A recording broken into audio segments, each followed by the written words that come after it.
Morning. We will call the meeting to order. Council is conducting this meeting in person and via conference call in accordance with the Municipal Government Act, Section 199. Council chambers is now open for public attendance in person. However, councillors and members of the public may still join meetings remotely using our current teleconference process. If you have submitted a comment request, the chair will call on you at the appropriate time. The chair may also ask for comments and concerns from the public relating to a particular topic, and at this time, phone lines will be unmuted. If you would like to speak, please state your name. We ask that only one member of the public speak at a time. All persons will be allotted 10 minutes to speak, as per our procedural bylaw. We ask that if the meeting recesses, that any callers hang up and call back in as the meeting reconvenes. This helps with call quality. Please note this call is being recorded and will be uploaded to our website and/or social media. To eliminate background noise, please mute your phone during the meeting. Everyone has a right to be present at council meetings and council committee meetings. Any attendees that are considered disruptive to the progression of this meeting may be removed at the discretion of the chair as per the MGA Section 198. We thank you for your cooperation and understanding. We do have a councillor participating remotely today, so we'll start with a roll call. Reeve Link is present. Deputy Reeve Clausen. I'm present. Councillor Laprise. Present. Councillor Bigger. Present. Councillor Eichert. Present. Councillor Kester.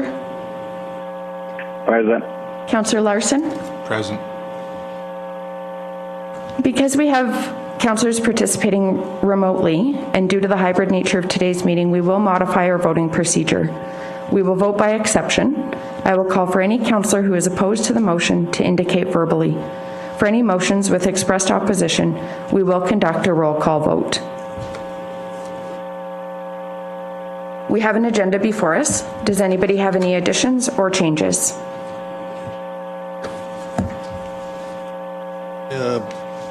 Yes, I would like to the closed session, I'd like to add under, I guess it'd be FOIP Act Section 21, Governance External Board.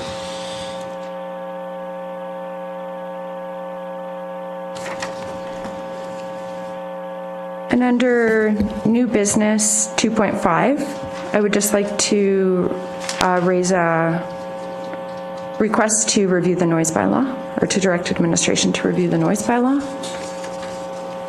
And as well, under closed session, I would like to add under FOIP Section 17, Code of Conduct follow-up.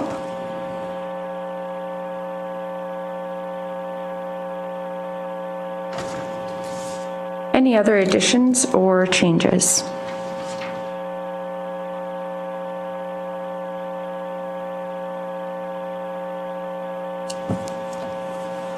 If not, a motion to approve the agenda as amended. So moved. Deputy Reeve Clausen has moved. Any discussion? Is any councillor opposed? Motion is carried. We had the minutes of our regular council meeting of January 11th. Any errors or omissions?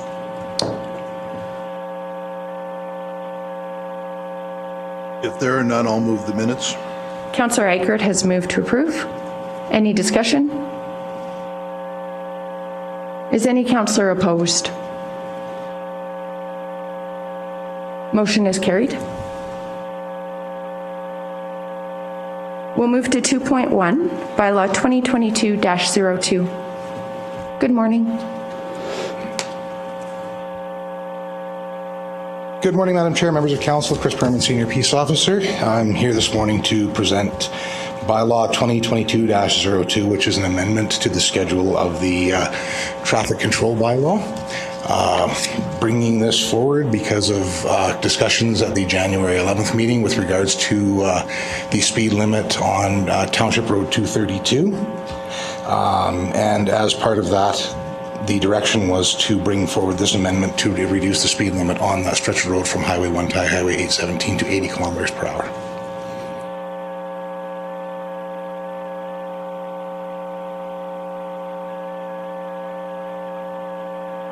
Council's wishes.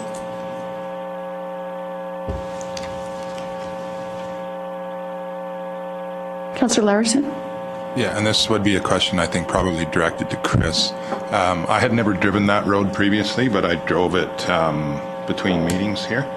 And other than the Hammer Hill part, how does it differ from, like, say, 561, which has a 100-kilometer-an-hour speed limit? The main difference is that Highway 561 is owned and governed by the province, and Township 232 is ours. I mean, as far as how the road is built. Honestly, there wouldn't be much difference. Like, I can't speak for sure because 561 was built and paved several years ago, and I know there are some standards in the construction that change. Of course, maybe Brad might be able to answer that question for me a bit better. They would be similar in structure. Yep. Yeah. So I'm just, is this, I'm just going to put it to council, is this the right decision or not?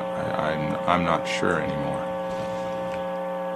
I think for me, the key differences, as I referenced in the previous council meeting, is that we have oversight and governance of this road.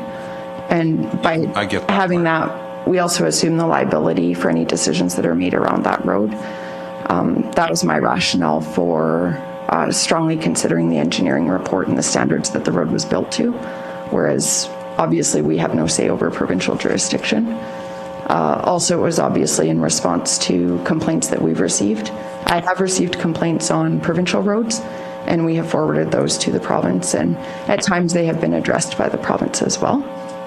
But obviously we don't have that governance jurisdiction. Right, and I'm well aware that 561 is a provincial road. I was more speaking to the way it's constructed and the width of the shoulders and stuff. And I mean, I will keep with my comment that if we can keep trucking off of it, then, I mean, 561 we don't have to repair, 232 we have to repair, so I can see that. I just, are we gonna solve anything by doing this is my question, and I'm not 100% sure about that, but I don't know what everyone else thinks.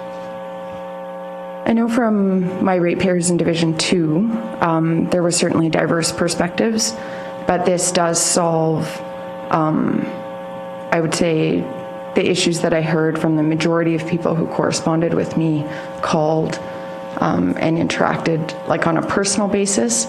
I do put a lot of weight in that because obviously you can validate, like, I know when I'm speaking to a neighbor, to an individual that lives on the road or uses the road for, there was a couple of people that I spoke to also that didn't necessarily live on the road, but farm on the road, and so use it to access their fields and that type of thing.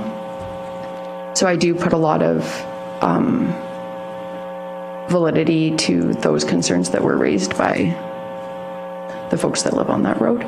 Okay, and I can live with that, because then it gives us some justification. I was just worried that we were making a decision without enough rationale, but it sounds like we have it then. Thank you.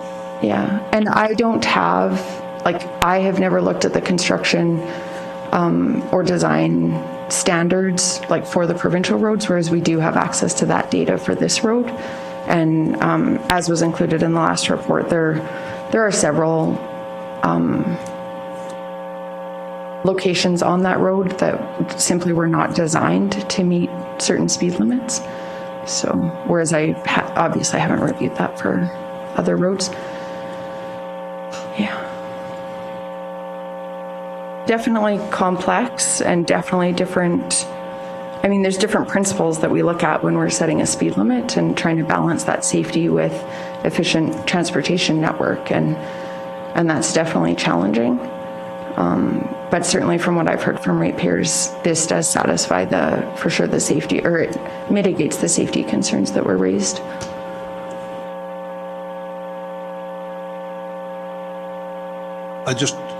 I struggle with this one also. I look at, but the way I'm looking at it is, we've had a fulsome discussion, and even though my opinion was not the opinion of council, I like the work that staff has done on this, and it just seems to be a waste if we just throw it back again and it's just going to be another thing. A decision has been made, and as much as I may not think that it's going to accomplish anything, I think we have to live with that decision. I'm sort of with you, Tom. I struggled a lot with this one, and I kind of came into this meeting this morning thinking that we did have a fulsome discussion with ratepayers in the room, and because of the safety issues that they've raised, I guess I'm going to support it from here. I too is similar. The only thing that this doesn't address is the concerns that they had about the trucking traffic. The speed limit of 80 is not going to stop those guys. Once they start going, they will use it. The only way you can stop them is by putting a road ban on and or making it on truck route. And we built this road to a standard that would handle that weight for the reasons above, for farmers, and you can't differentiate between farmers and any other commercial traffic. So it's a catch-22. Yeah. So we also at the same time did a road in my division, and we've had 0 complaints. So, and it has lots of traffic, people that live on the side of it. So yeah, it's. I got a comment. Yep, please go ahead, Councillor Kester. Yeah, we heard from the ratepayers. Also heard this road is not extremely long, and it's only a matter of, it was less than 4 minutes to drive the whole length of the road. I didn't time it. I'm just taking it for its word.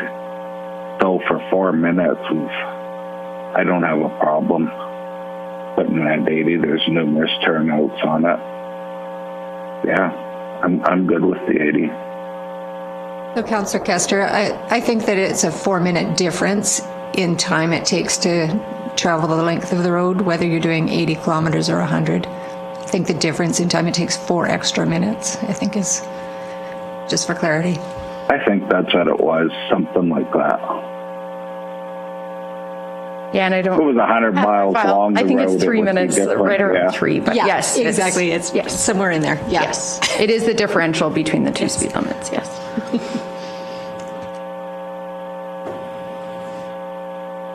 I will move that Council provide first reading of Bylaw 2022-02, Traffic Control Bylaw, Schedule Amendment, being a bylaw that amends Schedule E and Schedule G of Bylaw 2019-20. Open the floor for further discussion.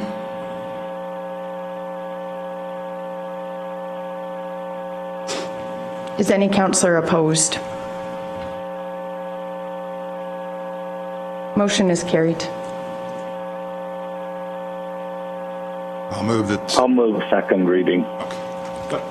We had Councillor Larison. There will be more chances. Councillor Larison moved second reading. Any questions or discussion? Is any councillor opposed? Motion is carried. I'll move grant permission. Councillor Kester has moved permission to hold third and final reading. We will do a roll call vote just because we need to assure that it's unanimous. Reeve Link is in favor. Deputy Reeve Clausen. In favor. Councillor Laprise. In favor. Councillor Bigger. Favor. Councillor Eichert. In favor. Councillor Kester. In favor. Councillor Larison. In favor. Motion is carried unanimously.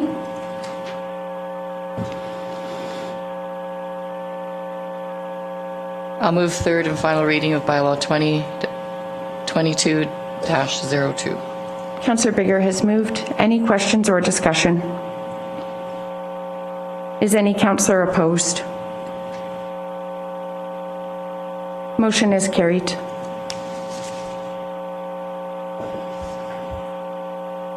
We'll move to 2.41, date scheduling for strategic planning session.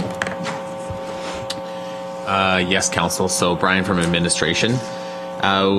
It would be advisable to schedule a date for strategic planning for the County Council, just to ensure that County Council and administration fully understands the strategic plan of the Council for the county. So we're just looking for some dates to schedule the strategic planning session. And we're just looking for availability of Council. A month out or a month and a half out works.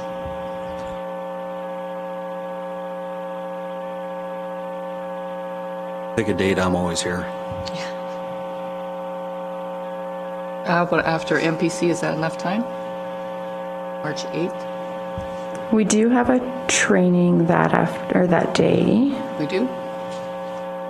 Yeah, community. Commission Board of Directors orientation training session. I think it was a follow-up to our orientation. We'll have that down.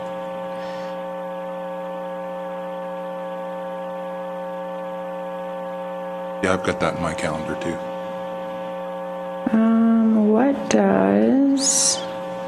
What does March 29th look like for everybody? It's a Tuesday. We don't have Councillor MPC. What does that look like for admin? Is that too far out? That's 2 Nope. months. For administration, that works excellent for us. Okay. Whatever council's availability, if that works, then March 29th works. We schedule it for 9 a.m. Yep, it's good for me. We also would have February 22nd is also a Tuesday, but we wouldn't have council because it's the 4th Tuesday of the month. I don't know if that's too soon for administration. I wouldn't say it's too soon, but I would say if council isn't super worried about getting that the plan updated, we are currently following our existing one. So then that would give us some time to prepare some documents, give some kind of ideas for council to think about over the next kind of 2 months, to bring forward to that meeting and try to get some items down to update our plan and mission, vision, and values as well. 22nd works better for me in February, February 22nd. just because I'll start working in March. Okay. We can definitely do it on the 22nd as well. Not an issue. 22nd is regular council meeting. I'm not here on the 22nd. I don't In think my calendar it is anyway.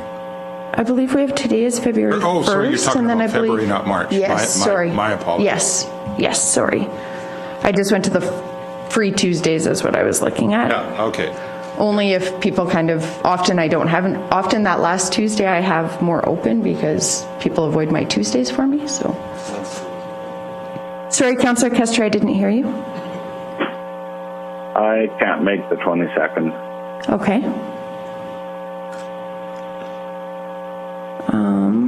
There's also March 15th that's open. That's a Tuesday. Spring Convention, RMA. Oh. That's why we don't have council that day.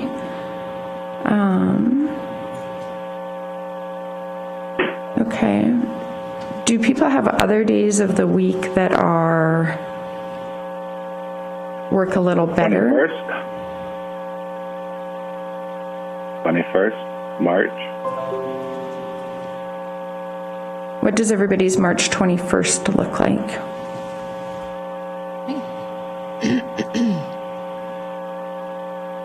It will be spring. 29th works better too, of March. Sorry. Sorry, say that one more time. If it's March, for me, the 29th would be better than the Monday. Oh, okay. So what does March 29th look like for everybody? Sure. Yeah. Councillor Kester, March 29th? So far it's empty. Okay, perfect. We'll go with March 29th. Perhaps a motion to schedule a strategic planning session for March 29th. So moved. Deputy Reeve Clausen has moved. Any questions or discussion? Link. Maybe just putting a time in at 9. 9 a.m. to 4 p.m. or something? Sure. Okay. That's fine. Do you accept that as an amendment to your I motion? accept that as a friendly amendment. Wonderful. And we're going to facilitate this in-house, right? We're not bringing anybody in? Yes, that was the intention of administration. If council does want us to bring a facilitator in, we can do so. But if not, okay. I had assumed no, but okay. So I think we have more than qualified people here to facilitate that. okay, perfect. Thank you. Yeah, I agree. Absolutely. Any other questions or discussion on the motion? Is any councillor opposed? Motion is carried. We'll move to 2.42 to schedule a follow-up meeting with WID. This was in reference to our administration had prepared the document sort of outlining some questions and discussion points for with WID. If everyone will recall, we only got through about half of that in our previous meeting. And so just chatting with the board chair, he asked if we might consider a follow-up meeting to further that discussion. Bless you. Excuse me.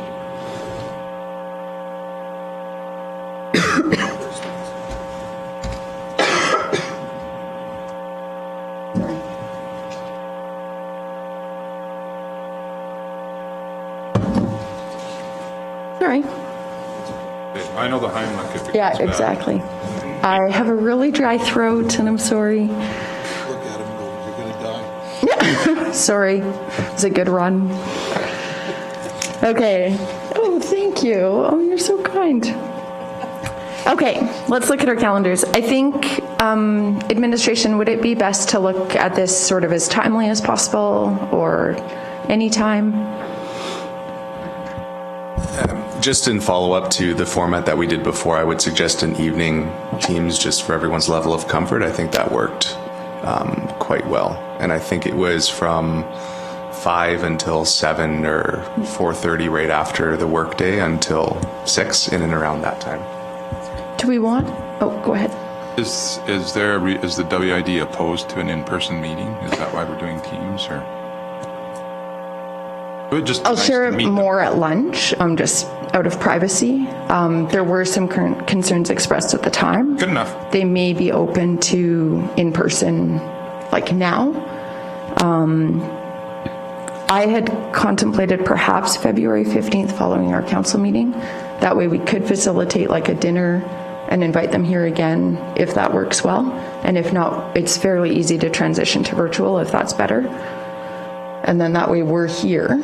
I would appreciate it if Yeah, we're it already mitigates here. that travel. Save 2 hours of driving. Yeah, totally. The Now I, 15th of February? yeah, following council. Okay. Agreed. So we'll reach out to the board and just confirm that that will work for them. I didn't have any dates that were sort of where they were unavailable. So perhaps a motion to schedule the joint meeting with the WID board for February 15th. We want to say from 5 to 7 p.m. So move. Did you? Councillor Laprice has moved. Good enough. And just a note, we will invite to host here, and then we'll just transition to virtual if necessary. Or if preferred through consultation with their board, if people are open to that. Any questions or discussion? Is any councillor opposed? Motion is carried. We'll move to 2.43.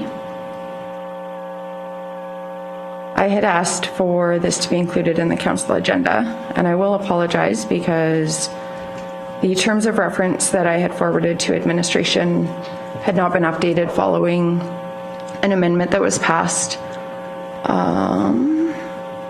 I don't have the date. Previously, at an RMA District 2 meeting, I did circulate those via email just so that people would have a copy of the minutes showing the change.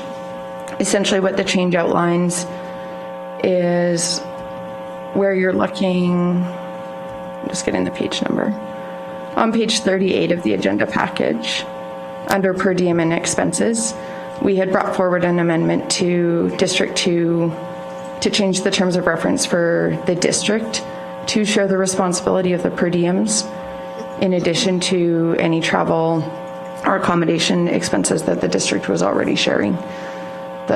Just for context for Rick and Shannon, the rationale for that was if a person is appointed to FCM committees on behalf of District 2, they're representing the interests of all of District 2, all of the municipalities are benefiting.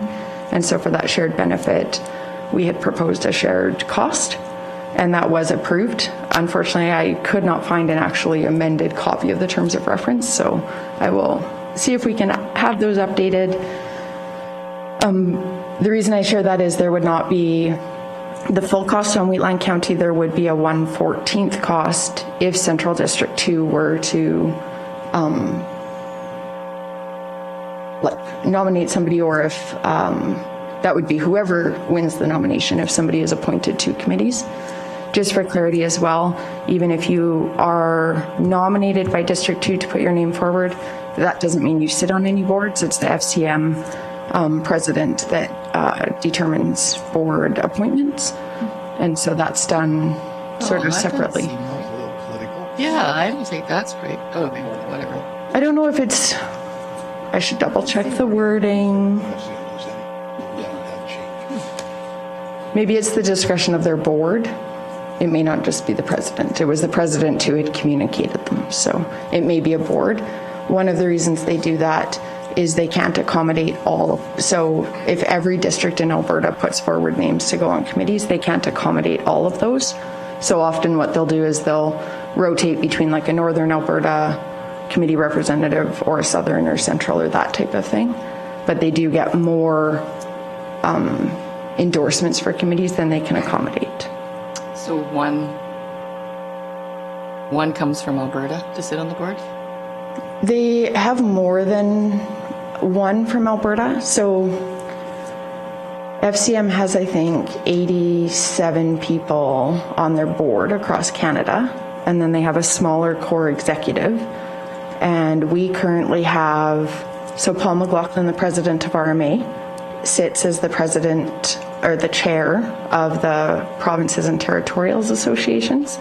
So by virtue of that, he's on the executive, like that smaller core group. Robin Kerpuite, councillor from Cypress County, he is our rural representative on the FCM board. He beat me at the FCM convention, so he's our representative for rural Alberta. He also sits on the executive by virtue of being the chair of the Rural Caucus. So he was appointed chair, which is excellent. And then as well, Tanine from Vegreville was elected into the first vice president role last year at FCM. So she will be the president next year. Very strong Alberta voice, and as well, she comes from the county of Two Hills, and so also has like a genuine understanding of rural Alberta. And I know from sitting in other RMA district meetings, I was just in the district meeting with the county of Two Hills last week, and they're very excited to have sort of that very strong rural representative as a president for FCM. So we essentially have 3 people out of, I can't recall how many people are on the executive, but we've never had that strong of Alberta representation there. And then there are multiple other Alberta representatives on their different committees, and that's what the board determines. So this would not be for a board position. That's through an election process at convention. This would be for just to be appointed to committees. So committees I sat on previously were, I sat on Rural Caucus, I sat on a standing committee on economic development. I was on one, safety, which got into policing, those types of issues, which is certainly obviously high priority right now.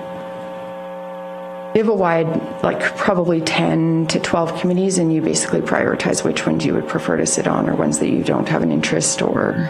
Is it a lot of travel? So it hasn't been, obviously, the last 2 years. It can involve travel. It can involve, typically, they do like a advocacy trip to Ottawa. They were able to do that in person this year, convention.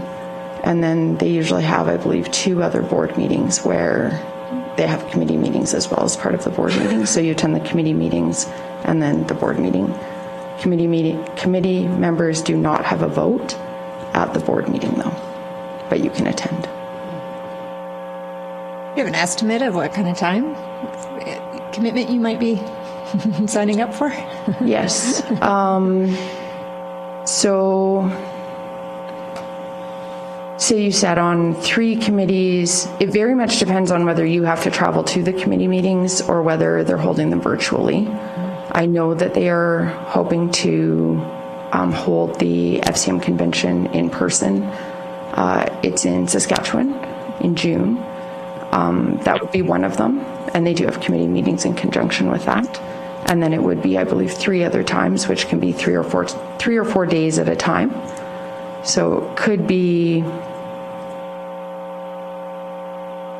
I would estimate maybe 12 sort of total days in a year, depending on how your travel arrangements and that type of thing work out. They do try and like keep them as tight as possible, but because they have so many committees, it does take a few days to run them. And then they also try and be strategic in how they schedule that advocacy week in Ontario so that members are there sort of for as short of amount of time as possible. When they're there for the advocacy days, they meet obviously with leaders of each of the political parties, including the opposition. They try and meet with as many MPs as possible, and also just ministers for, particularly if there are ministers of advocacy, high priority advocacy areas.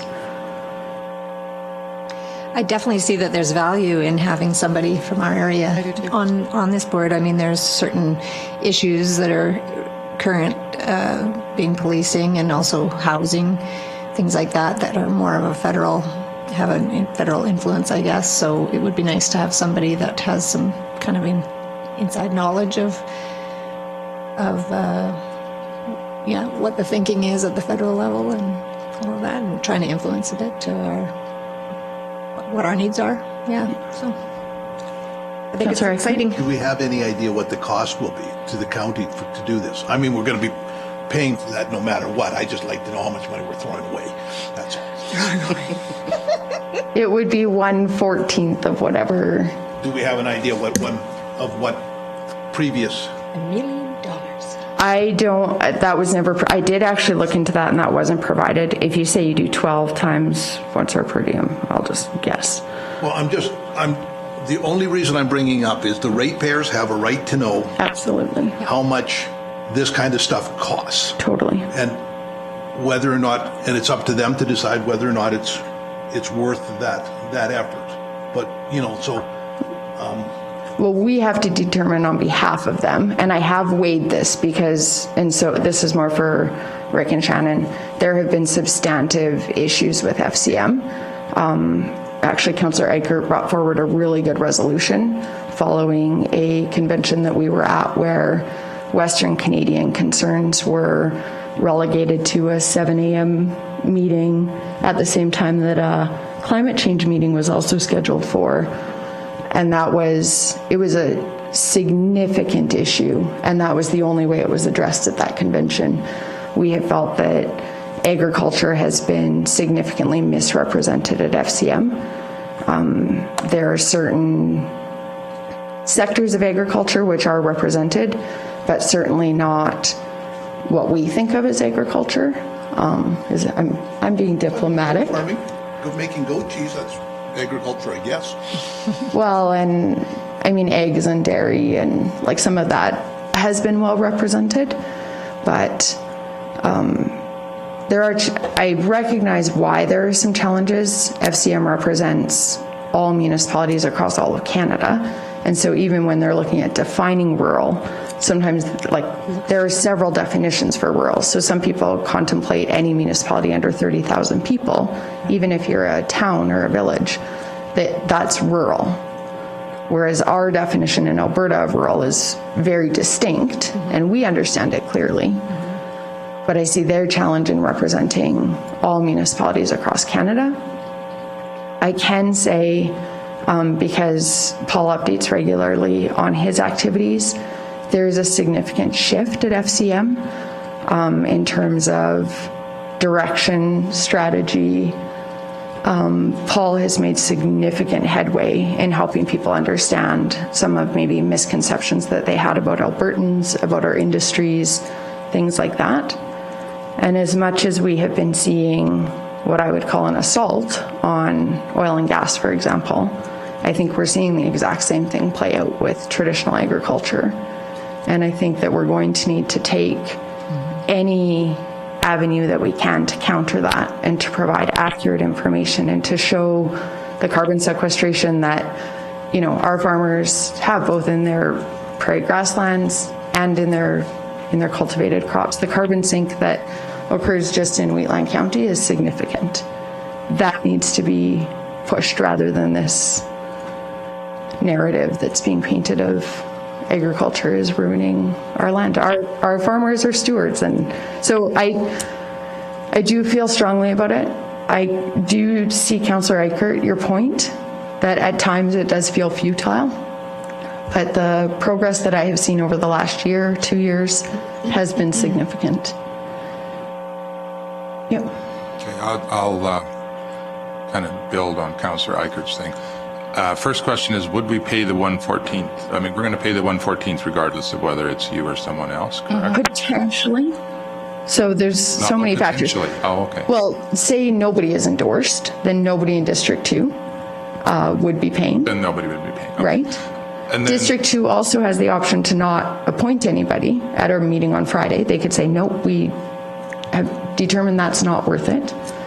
So there's that factor. And then even if District 2 were to appoint, like nominate somebody, the FCM board could say, you would just find out when the board appointments are done that you weren't appointed to anything. So further to that then, and it's mostly because I don't know how this Yes. FCM process works.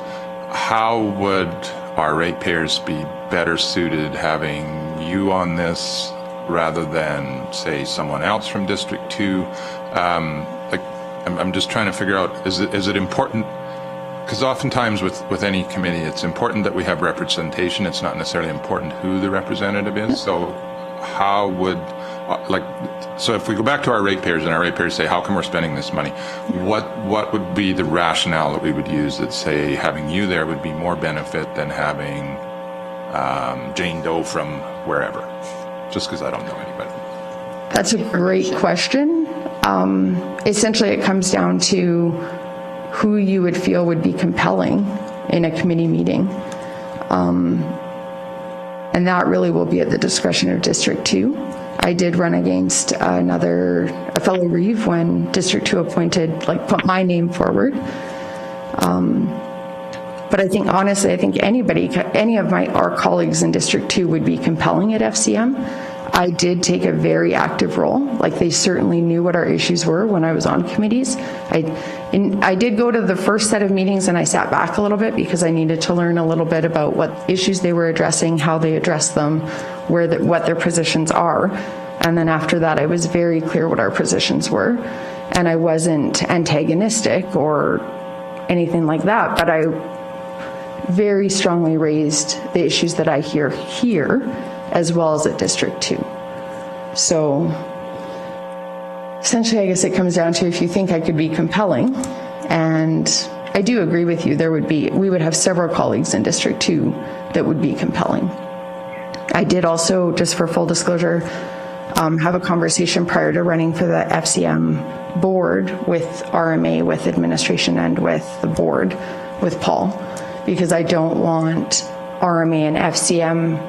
I want very good division between those, and I didn't want RMA to feel like the RMA board was more focused on FCM. They didn't anticipate that would be an issue. They saw advantages to it more than anything because I can bring that RMA perspective. Even though I'm not the RMA representative, I would be a district representative or a rural representative for Alberta, because I would have the insight from the work that I do through RMA to also take. So there could be advantages to that. RMA is also doing federal advocacy as well, and that stemmed from that time where we really felt our issues were not getting the priority that they should have been at FCM. So I have thought a lot about this, and if this is a good use of my time, and I do believe that it could be, another priority issue where I think we need to continue really pressing both the province and the federal government is broadband. Last week I heard an MLA say that the province put forward a broadband strategy. What they have put forward is not a strategy. It was $150 million to a $1.2 billion problem, and we need to keep pushing on that. And that's going to require federal and provincial participation to get decent broadband here. Disaster mitigation is another key issue, and just mitigating some of these disasters. Obviously, we just saw BC go through some massive ones, but prior to that, I think Alberta held the top 6 spots for biggest disasters in Canada. I think BC knocked one of ours off, but we know that disaster mitigation is a significant challenge, and there's provincial and federal jurisdiction over that requires advocacy. I agree, Shannon, policing could be a significant issue. Depending on what happens, perhaps federal, perhaps not. Yeah. Time will tell. One other comment I had was when I read the FCM newsletters or they send out, boy, I mean, I appreciate that climate change is an important issue, but that's all it talks about in my mind, and I would love to see some other issues being addressed. So it would be good if, And some alternative solutions. Yeah, exactly. Yeah. Yeah, I do agree. And I think Amber would do a good job. So actually we'll make the I have a comment. Go ahead. Sorry. Councillor Kester? Yeah, climate change and farming. And I know fertilizer prices are way high this year for whatever the reason. They're scheduled to take another hit here soon. I don't know when or what the numbers are. I don't have that information in front of me. But there's going to be the equivalent of a carbon tax put on the processing of fertilizer. And without fertilizer, our crop production here will be cut in half, I would say roughly. And I can't see the benefit to our farmers. To make that just a little insight, when I fertilize now, I go to town, buy some fertilizer, I go minimum till, I put a 3/4 inch knife down every 10 inches, and I seed my crop one pass. Very little disturbance.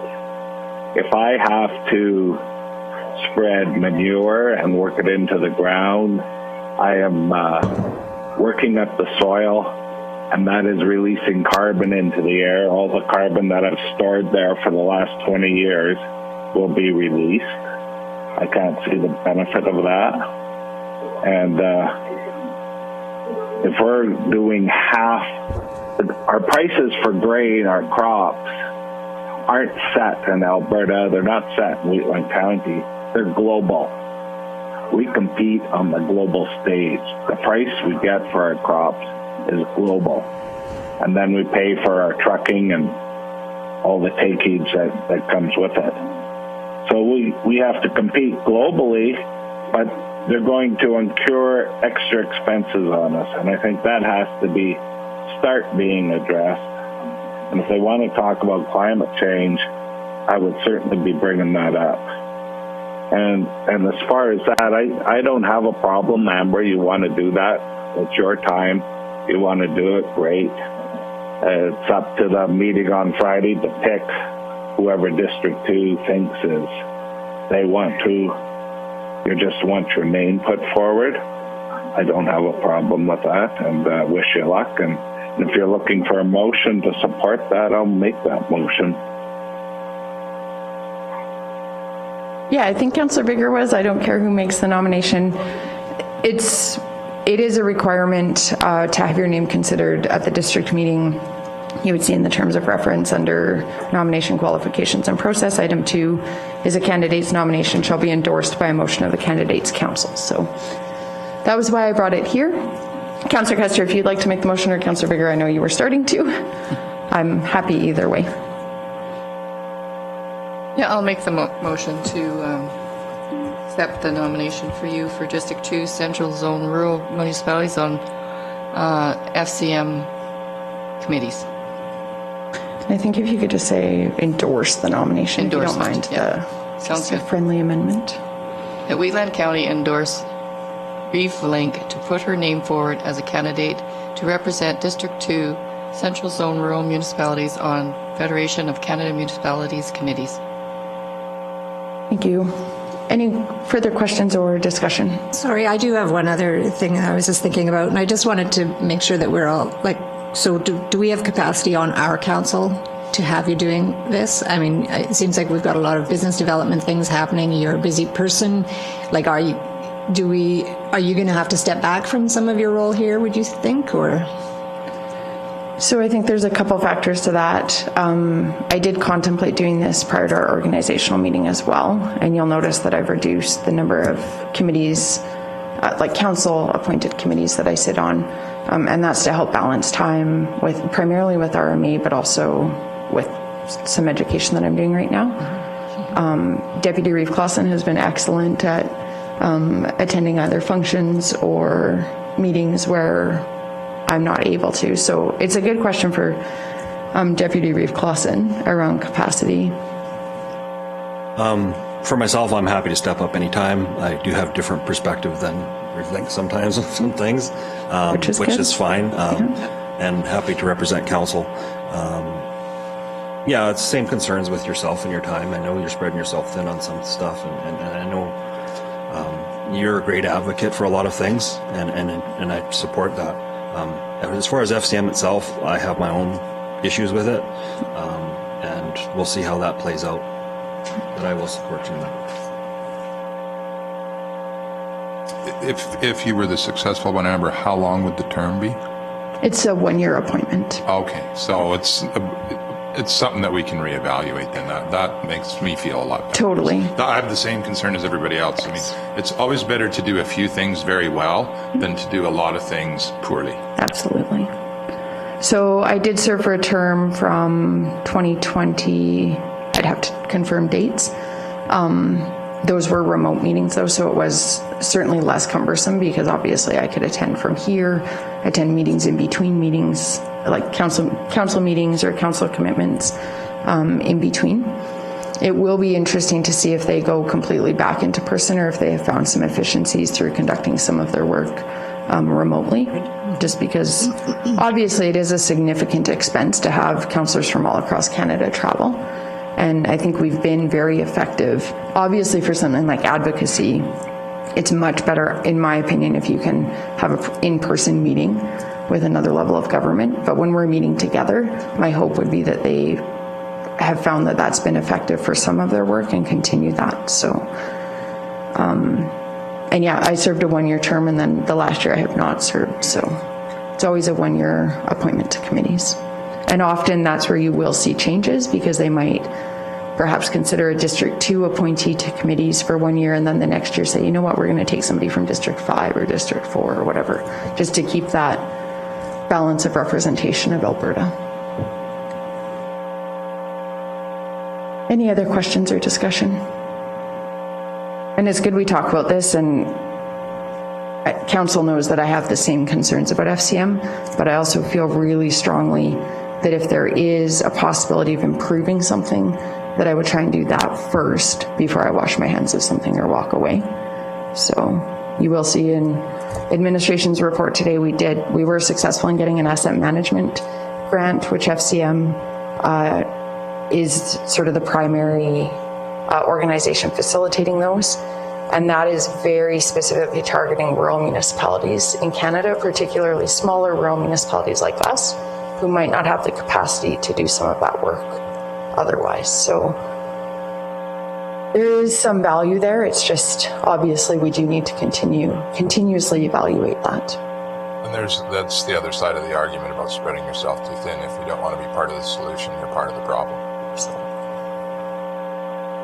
I just want to bring it to the new councillors' notice that FCM has a $1 billion line item in the federal government tax deal. So FCM isn't giving us money because we're pay our dues. They're giving us money because they got to get rid of the money.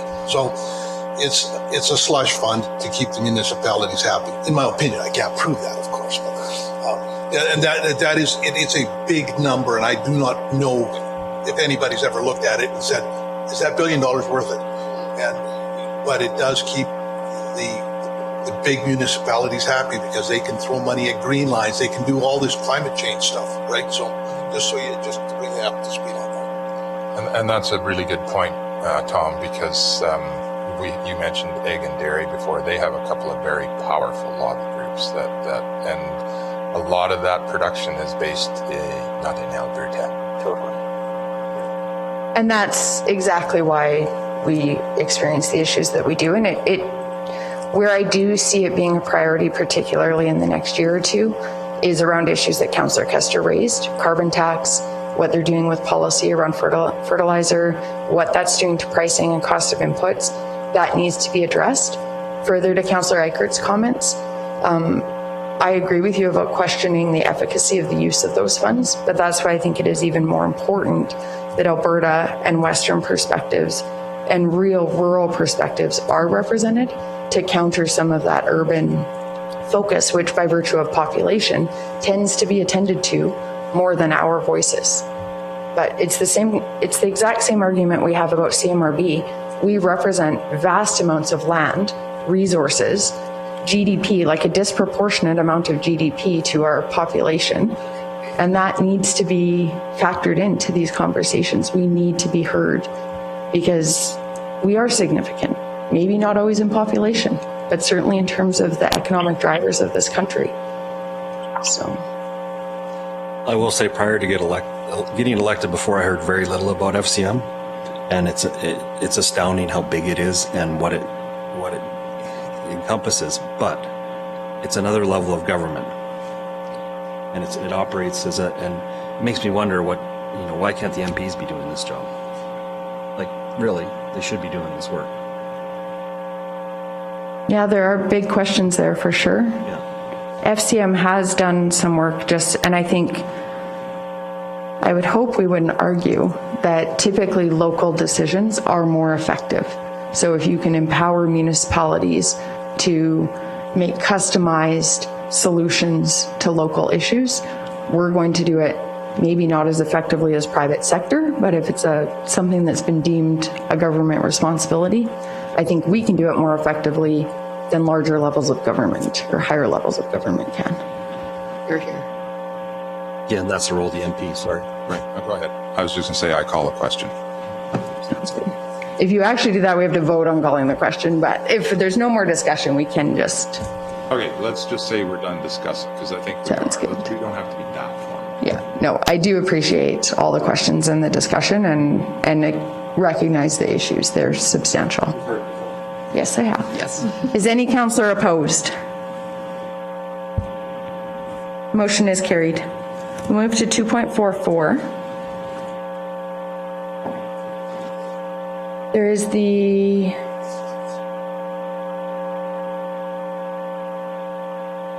so I'm just finding the organization. NPF, National Police Federation. I believe Councillor Laprise has already attended one of these sessions. I don't know if anybody else has had an opportunity to. And then Councillor Laprise, did you also attend? I believe I saw it in your report. I did not, no. I had planned to attend January 28th, not realizing that was when we were coming home from I read that you ASB. called in, and I was like, I didn't even know we could call in because that's... So I'm going to go to a virtual one in March. Okay. I think that's when the virtual ones are scheduled. Yes. They'd sent me a list of the ones that I could do. And that's my hope as well. I was not able to commit to one of the in-person ones. Yes. That was like a reasonable distance. Yeah. Is there a limit to, can we have more than one? Because I would be very interested in participating in this as well. Often at things like this, we would ratify for any councillor to attend the sessions. I think it's important that we inform ourselves. So we're basically through these, if I understand correctly from other colleagues who have attended, you're sort of hearing two sides of the coin. I've heard high levels of frustration through sort of how these are being delivered. Many questions are not answered. They're considered out of scope, that type of thing. So be prepared for that. But I do think it's important that we still ask those questions and are raising issues, and as well hearing the information and digging in to where this could go, because it could have direct impacts on our municipality in terms of both policing delivery, but also potential costs. So there's key questions there. Yeah, I've done significant work with the RCMP over the years, and I'm really familiar with how things work there, and I still have a few members I can call. So I would be very interested in participating. Oh, sorry, Shannon, can I ask, how was it? Like, So it was very good. It was so the National Police Federation, so they're in support of the RCMP, obviously, and they raised a bunch of issues that I think are already raised from different areas. Like RMA has identified a number of questions that aren't answered in the reports done by PwC. So the ones that, I mean, they raised a number of things, but I think I wrote down a couple of things here. Basically, the cost. I mean, if we're giving up the federal money that is currently being used to fund the RCMP, so the Alberta government funds 70% and 30% comes from federal government. And so how could we give up that money and still expect to have a better police force with fewer dollars going in? How the transition will change service levels, because currently the province has full control over RCMP priorities in Alberta. So why would switching to a made in Alberta police force change that? It's the same people making the same decisions about the priorities. And then they also question how we would be able to staff this police force when the RCMP already struggles to attract recruits. So they're currently recruiting out of Great Britain, they said, because there's just not enough people interested in Canada who want to do policing, just because of the nature of the job, and I'm sure the stress is involved, and it's not the same as it was 20 years ago with the drug problems and the other, high risk. Were they for actually making some changes to something? Absolutely. They do say the status quo is not acceptable. I mean, there are changes that need to be made. They just don't think it's the right way to go to completely scrap it and start afresh. And they say, there's so many assumptions in the reports about how you're going to do that. How are you going to perhaps, use the City of Calgary or City of Edmonton Police to bring efficiencies like training and things like that. But do they have the capacity to do that? Probably not. Not to train that many people in a startup. I mean, it's just, there's so many unanswered questions. So anyways, the presentation was very, very good. And so, yeah, I'm curious now to see the other side of the argument. Although I think Amber makes a point. I don't think that the APPS meetings are going to necessarily answer all the questions, because I do understand that they just say, well, that's out of scope. We're not talking about that here. So it'll be interesting, I guess. That's all I can anticipate. And I do think we have a responsibility to raise those issues and questions. And obviously the more they hear that, the more it will be captured in their reporting as well. Right, exactly. So, yeah. What we could consider would just be a potential motion to ratify attendance for any councillors who are interested in both sessions. I will note as well, I would encourage everybody to download the RMA brief that they've done on policing. It provides a lot of context. It is really good if you have the time to read through the 3 reports that the province has put out. As Councillor LaPrice referenced, I had several unanswered questions after reading those reports that will still need to be addressed. I think there's a lot of advocacy that still needs to be done here. Wheatland, it's interesting, we haven't established a position on policing. We were asked and this is more context, we were asked at a previous Wheatland Regional Partnership meeting to put forward a letter supporting our CMP by the villages and the town, I believe. Some of them did do a individual municipal letter, but they were hoping that we could do a joint WRP letter. Wheatland at that time did not feel prepared to commit to that. The reports were not finished by PricewaterhouseCoopers, and so we had sort of said we would park that and revisit it when those reports are out. I'm open to, if we want to have a further council discussion about this, it might be good to have it following these sessions, once people have heard the presentations, had an opportunity to at least ask their questions, whether you get answers or not, and then see if we're prepared to take a council position on this matter. Obviously, that probably needs a much more fulsome discussion. I'm not sure we want to do that today. Another option for that too would be, I had mentioned earlier about town hall meetings. It might be worthwhile to have some and find out, what do our ratepayers want as well. I mean, it's that might be, as I mentioned before, what's the hook to get people to a town hall meeting? That could very well be one, because there's a lot of strong feelings. I know, at least in my division anyway, there's a lot of strong feelings about where this needs to go. And then we can go forward with, I'm going to make an assumption that if we get that kind of support, then it makes it much easier for us to go forward with a letter of support saying this is what we think, because we've got the ratepayers behind us. That's actually a great idea. Great idea. Yeah, really good idea. I think if we integrated that into even like our divisional meetings, I know administration is working on sort of some framework so that we're not reinventing the wheel when we're each doing them. Rural crime was one of the issues at that meeting in Carsland where we had, I think, 300 people. The post office was an issue, but rural crime was the other primary issue there.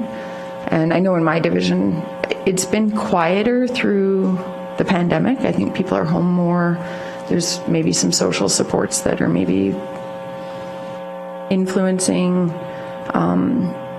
but it was a significant issue just prior to COVID. Also, our peace officers do significant work on CEPTED and that type of thing, and maybe we could integrate like a public education piece into them as well, so that people are learning some strategies, mitigation things that they can do around their homes or businesses to reduce criminal opportunity. And I think that's a good point. And I'm just gonna use the Bizano RCMP detachment for an example, because in their and my division, a lot of my division is in their riding, and I mean rural crime is a big deal. It's still raising its head. So the RCMP have already developed a strategy to help combat that. About when they do they're doing more late night cruises and stuff like that. And even we have on Facebook, there's a Hazard area bulletin board. And just the other day, there was one that posted that someone had been driving up in a black truck looking around, and then that person came back while they were asleep, and they had a locked gate in the front of their driveway, and they crossed the gate and climbed up on their deck and stole some tools they had left on the deck. So it's still a fairly significant issue, and the RCMP kind of have a handle on it from what the ratepayers are saying. So I think it would be very valuable to have meetings like that, but yeah, with a framework. It's a great idea. If you need help with a framework, call me. Understand to do this in a town hall. This thing is going to be a 25-hour town hall.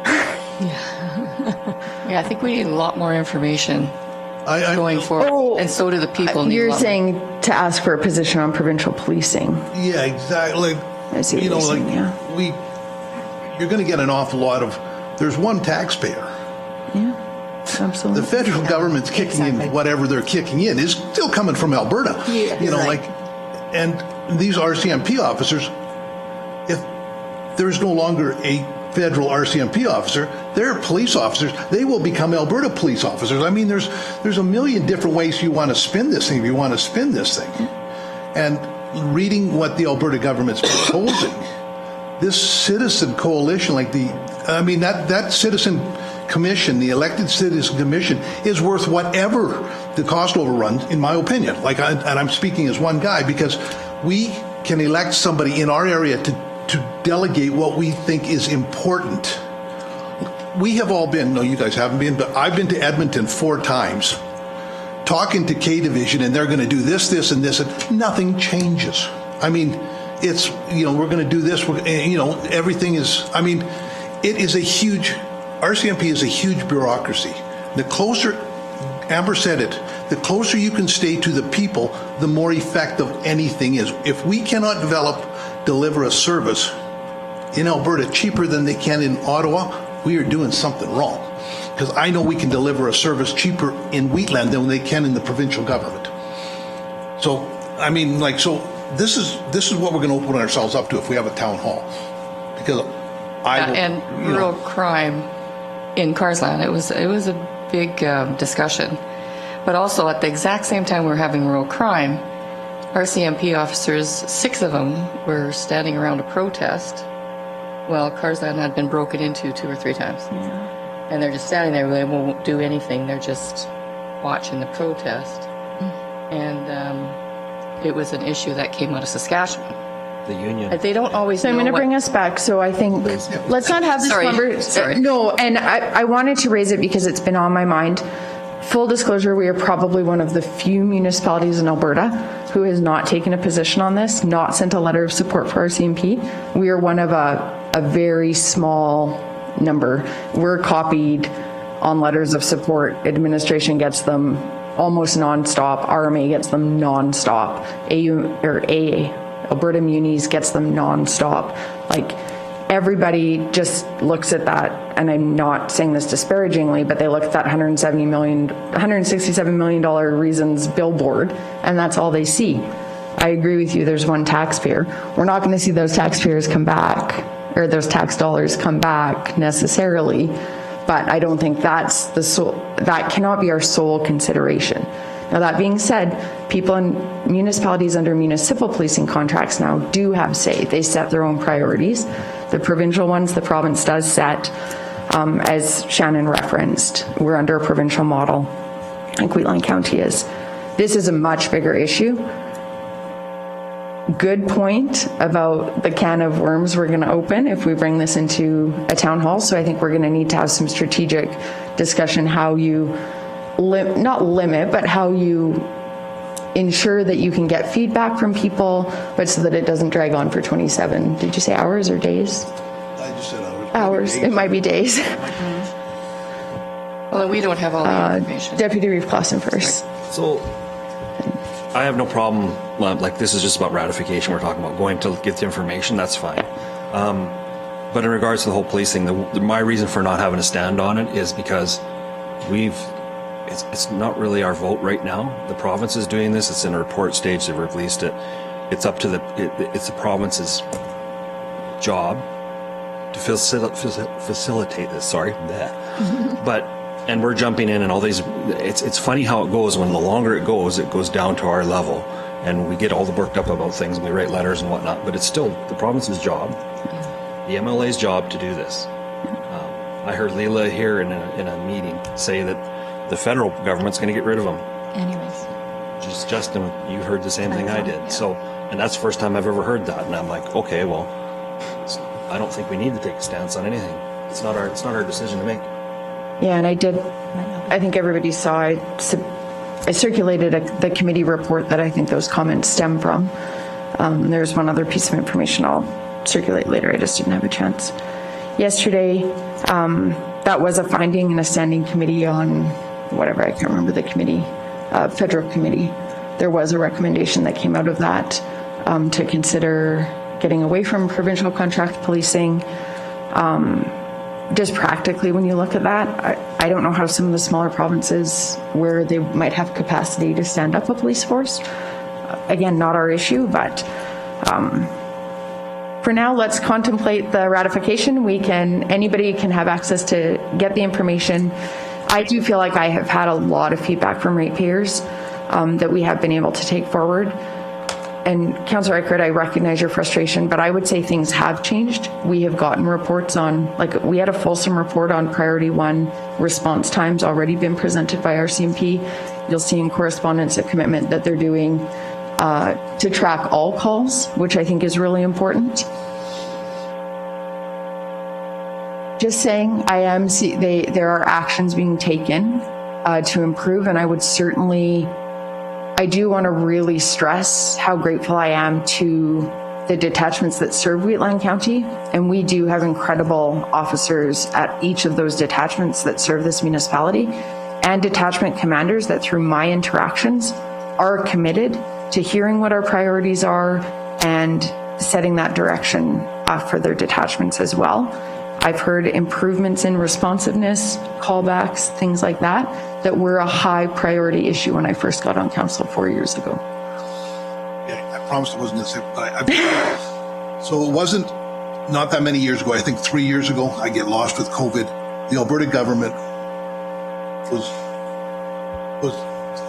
went to the RCMP and they're going to hire, I believe, 185 new officers.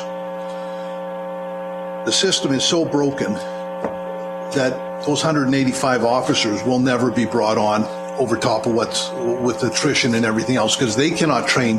They are unable to train anything over and above. They can barely, in fact, I don't even think they can keep up. So there are so many things that are wrong with the system that need to be fixed, and it's unfortunate that it's taken. But anytime that I have a union telling me what's the best part of something, I have to take that with a grain of salt. So. Okay, we clearly need to have more conversation on this. I am looking for 2 motions, one to ratify attendance at the NPF engagement sessions and 1 for the APPS engagement sessions. And it would be for any counselor. If you're attending in person, well, I don't know if we want to look at that. There are in-person sessions. There's virtual sessions. I don't think there's any in-person sessions close by.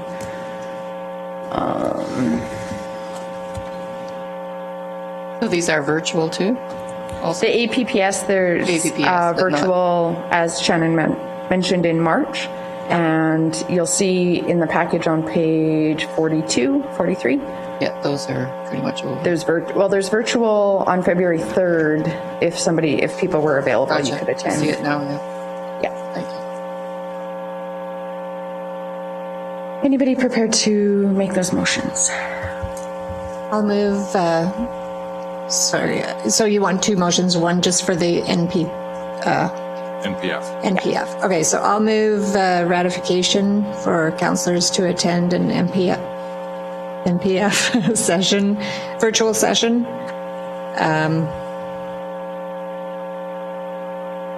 Anything else? No, I think that's good.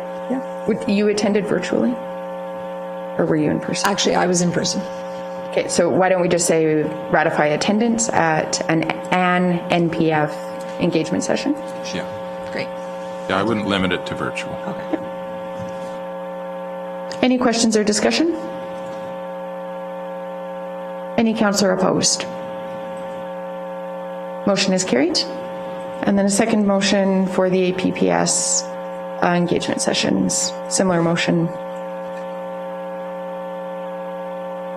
I'll move that council ratify attendance for counselors at APPS engagement sessions, either virtually or in person as appropriate. Questions or discussion? All in favor? Anybody opposed? Motion is carried. Can I ask about since we're on ratifying, the MEO course, because some of us did it. It took 2 hours at least to go through it online, so I did it on a weekend. So what would council think is appropriate for that?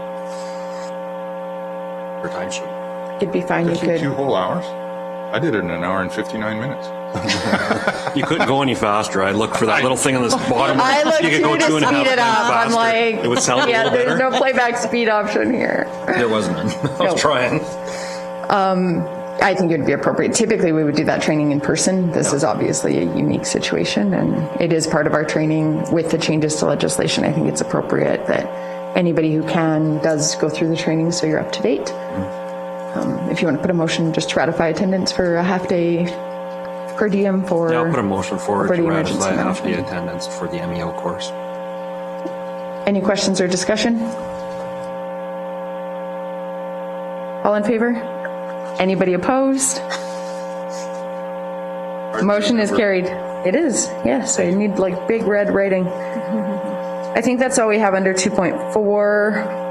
2.5, I can be very brief.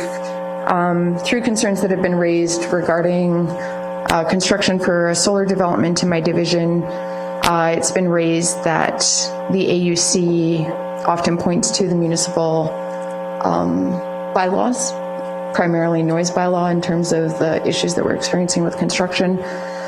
When just reviewing the noise bylaw, I noticed that it hasn't been updated in some time, and that there might be ways that we could strengthen that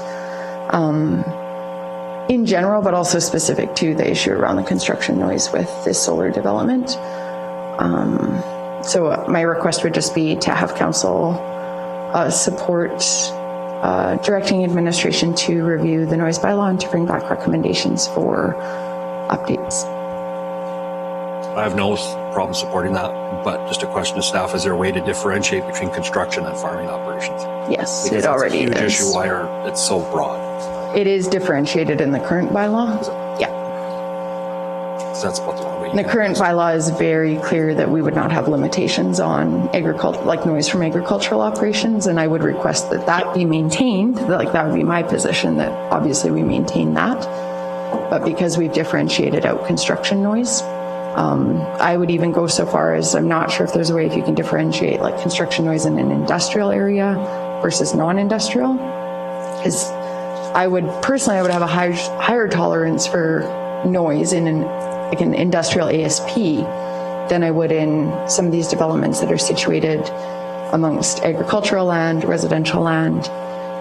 It's even a further issue on agricultural land because animals are being impacted by the noise, and it's both their residents and where they're working, so people are being exposed to this 24 hours a day. So it was not something when I think solar, I didn't necessarily think noise issues, but it was raised at the AUC with the application, like with the approval in question, like that I'm discussing. But again, it points back to our noise bylaw, so it's just an area that we could strengthen. Councillor Larson. And I'm apologize because I'm not familiar with this bylaw, but just a question: would that at all impact, say, the county if they were doing road construction or anything, or would that also be exempt? Yeah, and obviously administration can bring it back, but I think we always abide by our own bylaws. And we've strengthened that as well by going through making sure we're going through proper applications and approvals. The noise bylaw is bylaw 2012-79. We would definitely have to abide by that, but I would think based on what I know of our operations, we already do. We wouldn't be constrained by that. Yes, that's a bylaw that we need to review and update. There definitely are some weak areas in that bylaw that need to be addressed. And we'll do that with the council motion and bring that one back to council for consideration. Yeah, so we don't need to deep dive in. It was an issue that came up just with these landowner complaints, and I would put a motion on the floor requesting that administration review the noise bylaw 2012-79 and bring recommendations for updates back to council. Any questions or discussion? No timeline attached to it. I'm just wondering if administration has already had this in the queue. Madam Reeve, yes, we do, council. I won't put a timeline. I'll just leave it at the discretion of administration based on their capacity. As soon as possible.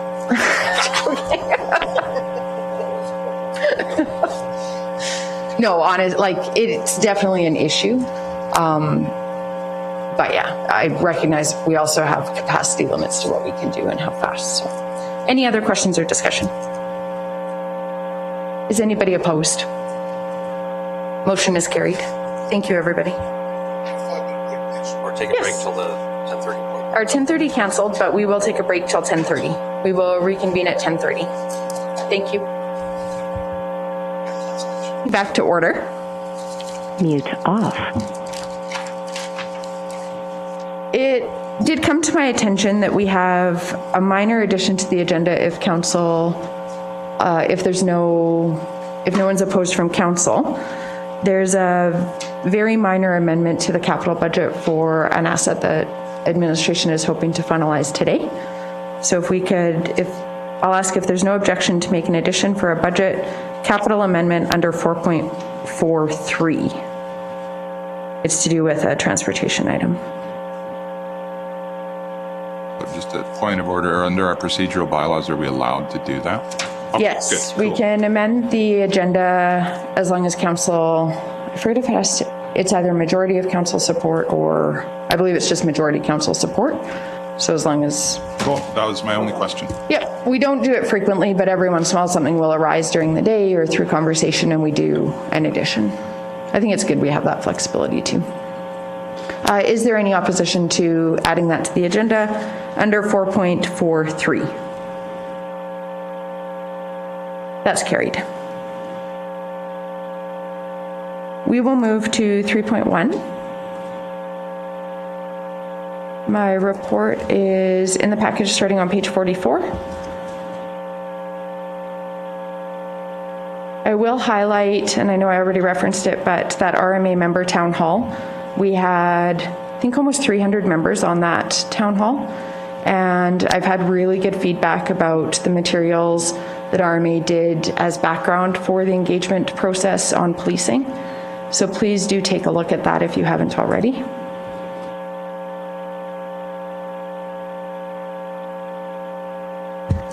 I'll note under Community Futures, we are moving to a youth entrepreneur training initiative in the future, and when that program is rolled out, I will bring it back for council just to share. It's a really good opportunity for youth in the community. I have to clarify the timeline, though I didn't note that in my report, but I'll bring it back as soon as I can.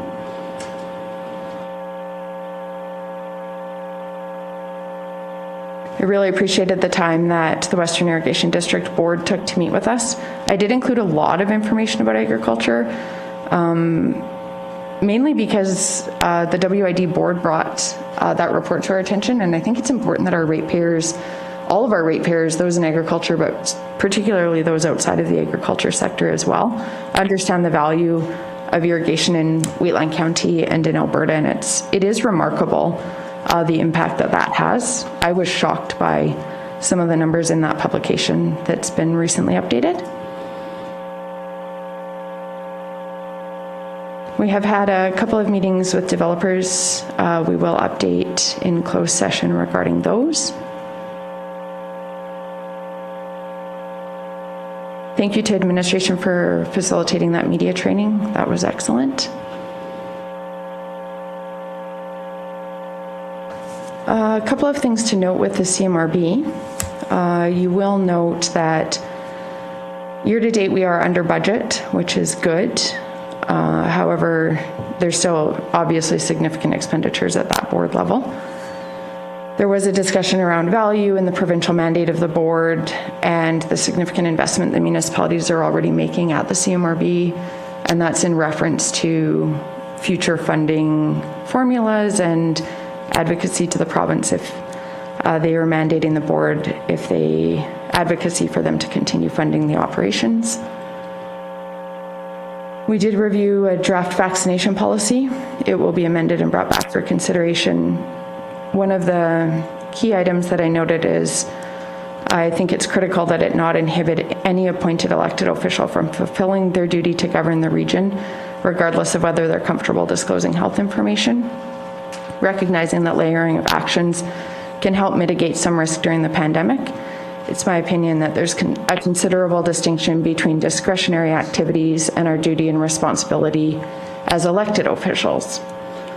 So I did share that at the board, and there was several points of views shared. Administration is taking those into consideration and will be bringing back another draft policy for consideration. We will be doing a strategic planning session where we will be reviewing priorities going forward. Another interesting thing to note is there is a regional policing report. This was an item that was raised early on at the CMRB. I think it was sort of put on the back burner while the focus was on drafting the final growth and servicing plans. But now that those are completed and submitted, some of the sort of side issues that were being looked at are being focused on again. And CMRB administration did note that that report will be coming back to the board. I did not have a timeline for that, but I will update when it comes back.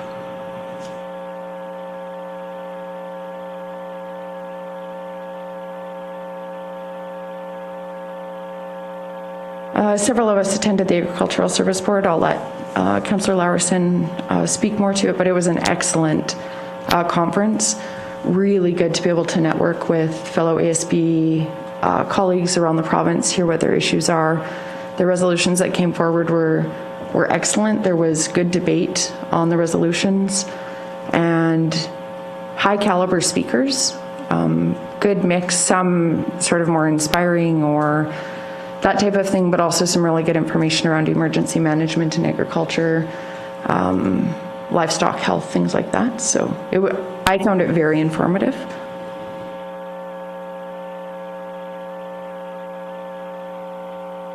And I'll let Councillor LaPree speak to this more, but the Strathmore-Wheatland Chamber of Commerce had their Business Excellence Awards.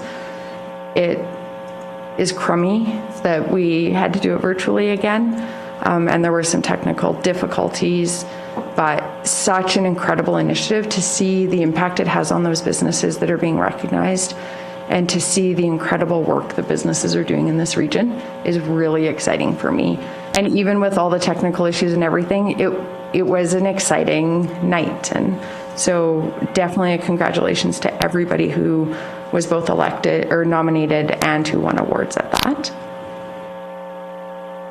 The Marigold Library Board also, the meeting followed when I drafted my report, but they did want to pass along thanks to our administration for the work that they've done on that loan that Marigold will be securing from the county. That was one that we had previously approved in the event that they needed to access some small additional funds for their capital build of the Marigold System Library building that they're building jointly with the WID. And they are accessing a small $500,000 loan.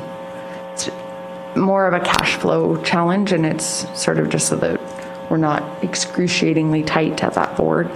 Very grateful to administration and to this council for doing that. I will move that my report be accepted as presented, and I'm happy to answer any questions.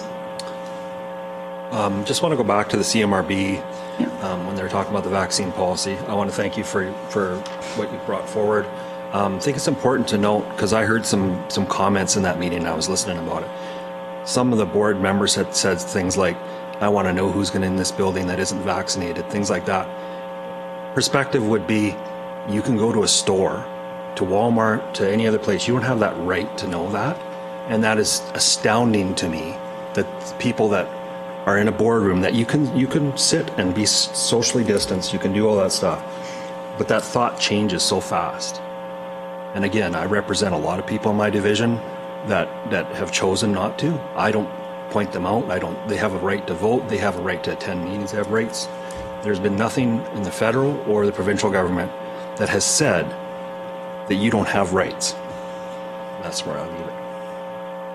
Yeah, I appreciate that. Thanks, Deputy Reeve Clausen. And for me, it's a balance too. And I recognize we represent very diverse views. I fundamentally believe it is critically important that we do all that we can to fight for democracy and our duties as elected officials. We need to ensure that nothing erodes that, nothing compromises our ability to carry out that duty. And as elected officials, to hear some other elected officials say that, it is greatly concerning to me, because that is undermining democracy at its core. Yes, and I will continue to voice that. Also on your CMRB deal, you mentioned policing, and this is another reason why we should not be in the CMRB, because how do we get involved in a policing program where such a small percentage of our county would be involved in that thing, right? It just doesn't make any sense. So I'd like you to, I would request that you bring that up in the fact that I don't think it's a doable situation for our county. Like all of Rocky View, all of Foothills, yes, maybe. But when you've got a little sliver in, it's an excellent point, yeah, and we'll ensure that we note it and raise it whenever it's relevant. I'll definitely raise that. There's so many issues where that's the case, right? So exactly, this is another one for sure. Any other questions? Anyone opposed to accepting my report as information?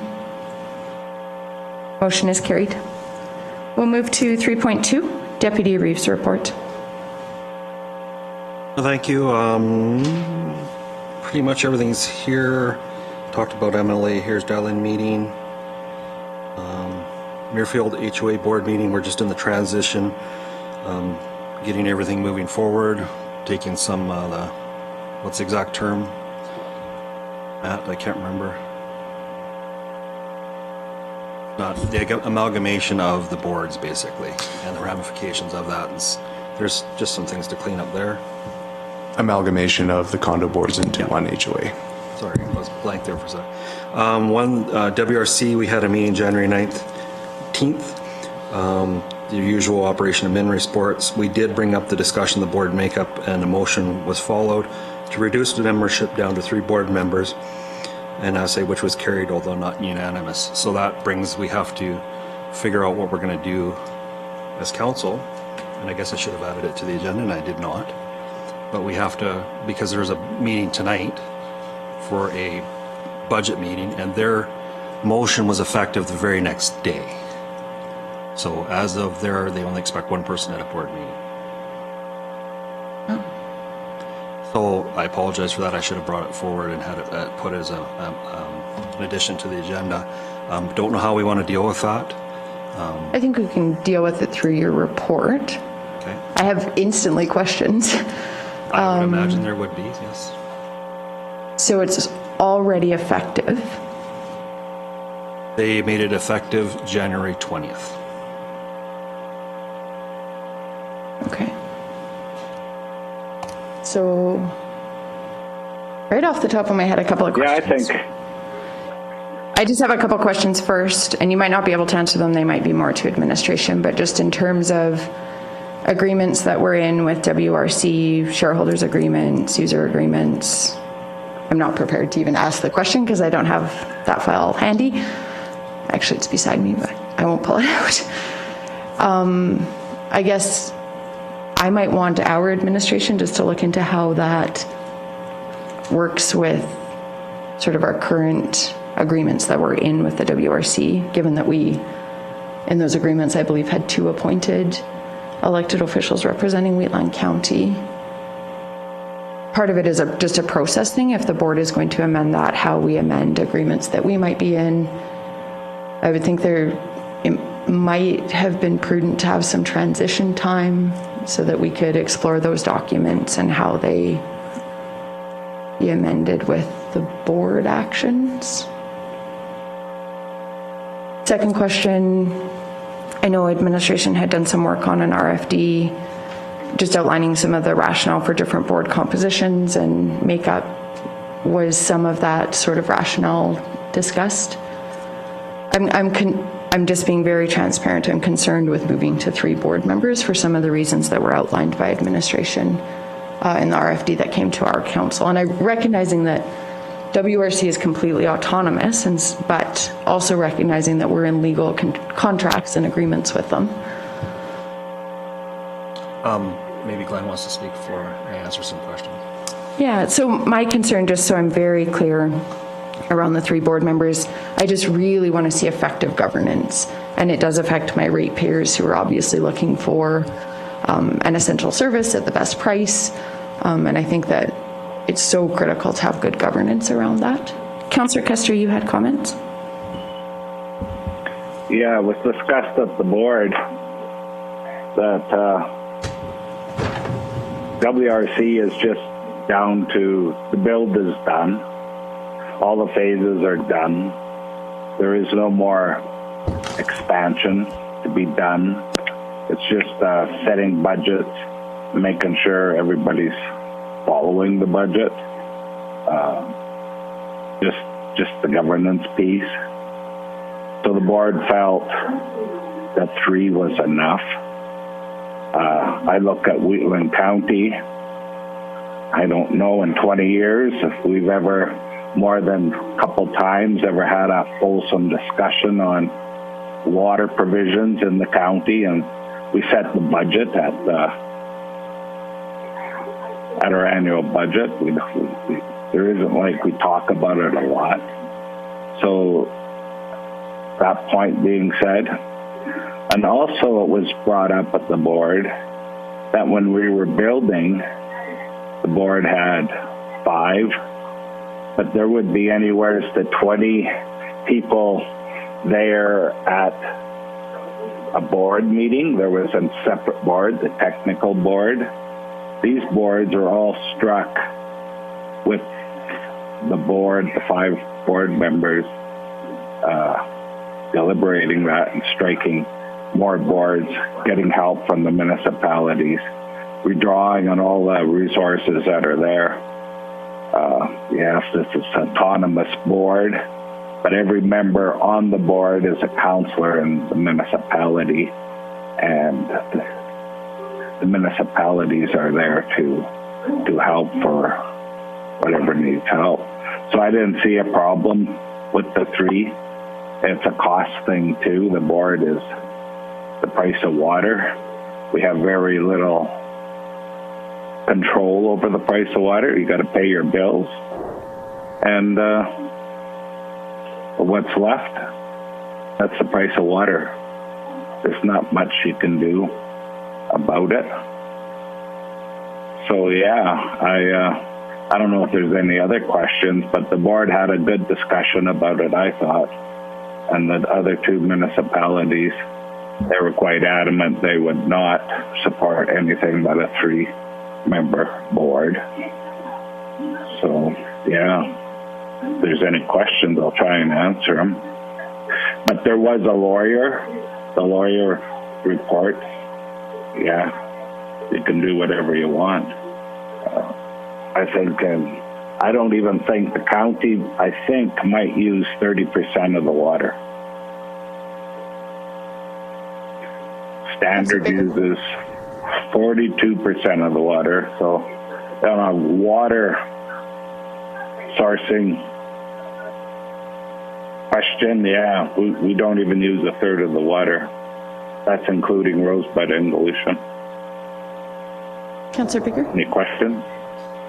Yeah, first question, who's on the board, you and Tom? No, Glenn and I are, no, Tom's. So we elected, what do we do there?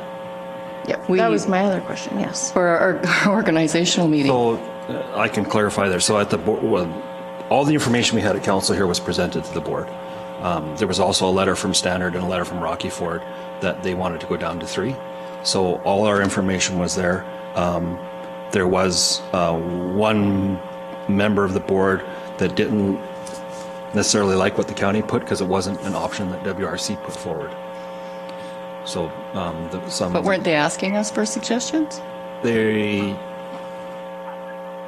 felt that the board felt that there was 3 options presented and we may have given a 4th. Doesn't matter. So when after this was done, I said, you know, at the board, I said, I can't decide who's going to stay. It's not my place. I'm a representative of council. So that's why I bring it back to you as council and say, it's not my place to say who's staying or who's going or what we're going to do. And I said I would take it back to council. Here we are. Like I said, it wasn't a unanimous decision. So do we re-vote or anyway, that's the question I have. So because substantive issues have been raised around WRC governance in the past, there was support from this council to support a governance review. And I'm not going to deep dive into all of the issues. We've been through them infinite times before.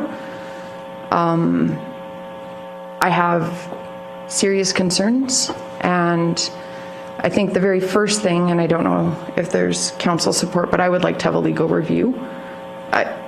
There are challenges with documents that were already in, contracts that were in, changes to agreements that have not necessarily been ratified by this council.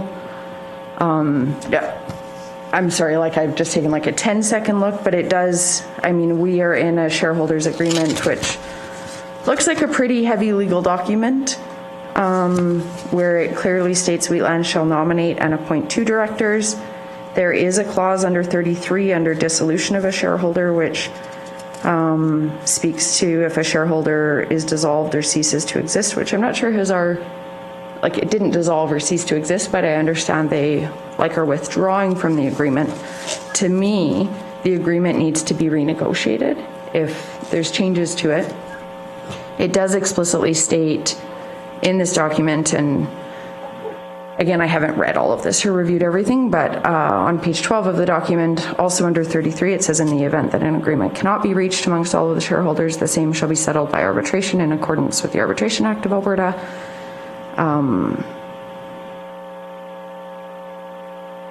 So I don't think that the board can unilaterally, and again, this is where we would need legal advice. I don't think the board can unilaterally change a contract that we're in with the board by board motion, if that makes sense. So whereas they're an autonomous board, because we're in a contract, we have to look out for our fiduciary responsibilities around the contracts that we're in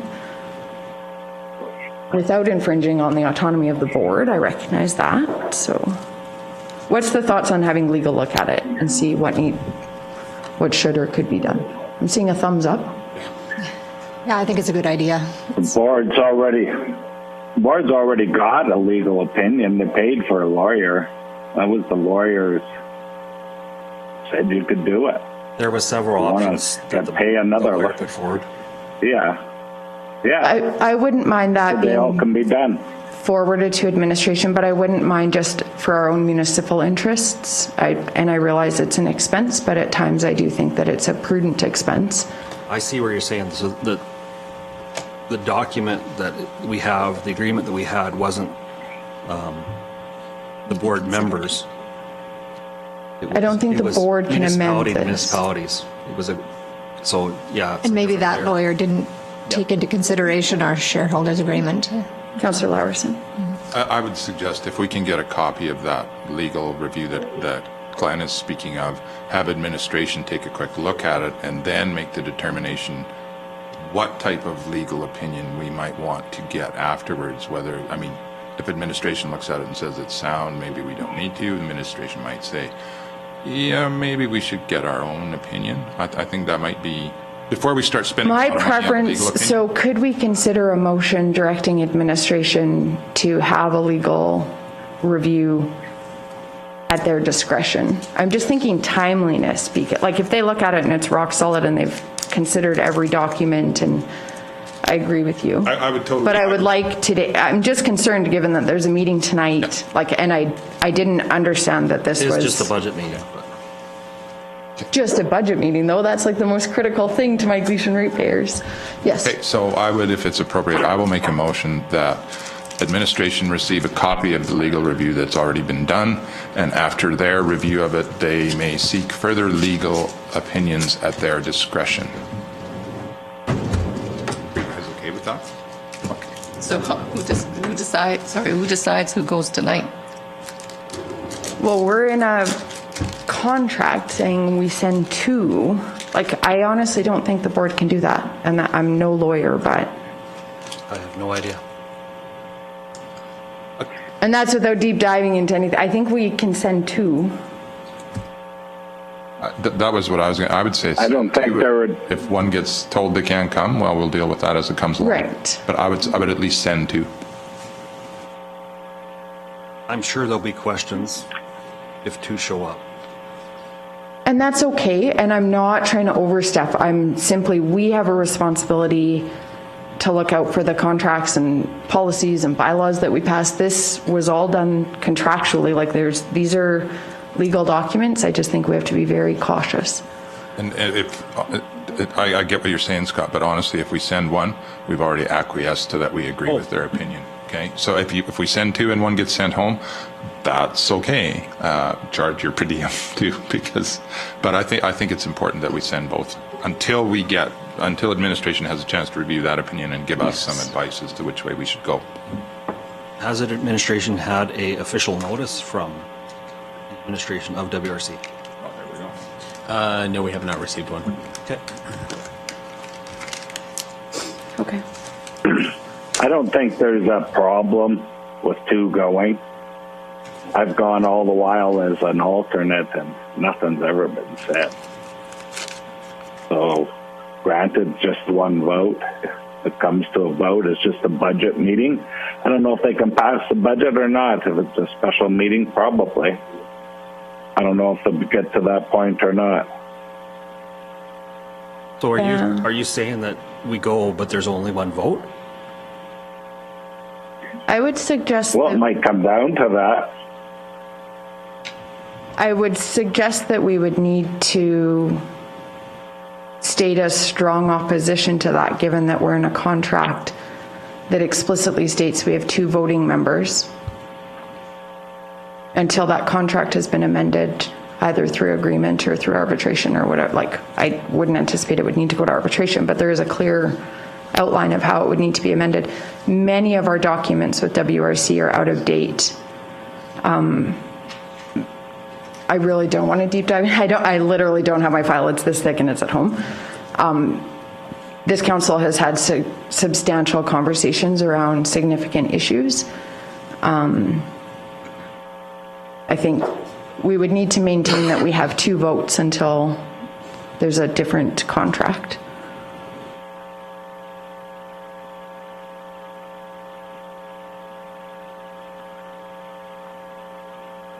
And that could simply come down to, I mean, one of 2 things, Scott. You show up and they say only one can be. You can say, okay, but I formally object to this. Same thing if they let you into the meeting and they say there's only one vote, then I would put a formal objection to this because of the reason that this hasn't been officially changed, just so that we make clear what our position is. The question is, if it comes to that, and we have 2 people there, who's voting for the county? Good point. I would suggest that maybe this should go in camera and come out with something, because there's a lot. Yeah, no, that's a very good point. So In camera, maybe. I don't know. I need direction from council. So- we both need direction from council as to what to do. yeah. Yeah. So there is a motion on the floor, though, and I think does everybody feel like we have adequate information to vote on the motion on the floor?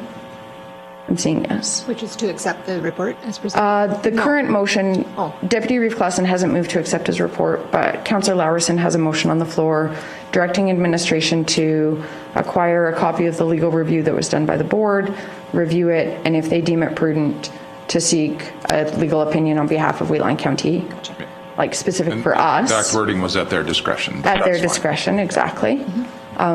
Which I think is prudent, because we really need a legal opinion based on like a Wheatland County interest in the corporation.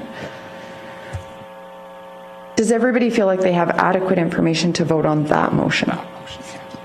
Yes. Okay. I'll call the question. Is anybody opposed? Did we have to vote on calling the question then? No. I can call the bugging you. question. I'm bugging I can call the question. Yes, I can call the question. Is anybody opposed? Motion is carried. It's a bit cumbersome Amber. to move. Just one moment, Councillor Kester. A bit cumbersome to move. Just one moment, Councillor Kester. It's a bit cumbersome to move in and out of closed session. Would council be okay if we continue, like if there's further conversation around this that should happen in a closed session, that we include that at the end of our agenda in that closed session piece? Okay. Councillor Kester? Just one comment. Being that Wheatland County did not ratify just one director, essentially we still have 2. And I'm sure that the board would acknowledge that, because we haven't seek legal opinion yet. I don't think there's anything wrong with that. I don't think they're going to kick anybody out of the meeting. That would be just, no. I can't see it happening. Yeah, I would certainly hope Most not. go to the meeting. It's a Zoom meeting. And, yeah, usually when it comes to budget, there's nothing divisive about it. It's pretty simple, really. So I would just, let's go have the meeting, see how it happens, and if some problems happen, we always got to tell that to management when they're reviewing the document, and then they get their own legal opinion and go from there, but don't make it into more than what it is. Council didn't support it yet. They're still studying it. We expect a decision soon, and they've went how many months since Hazar backed out? I don't see the problem.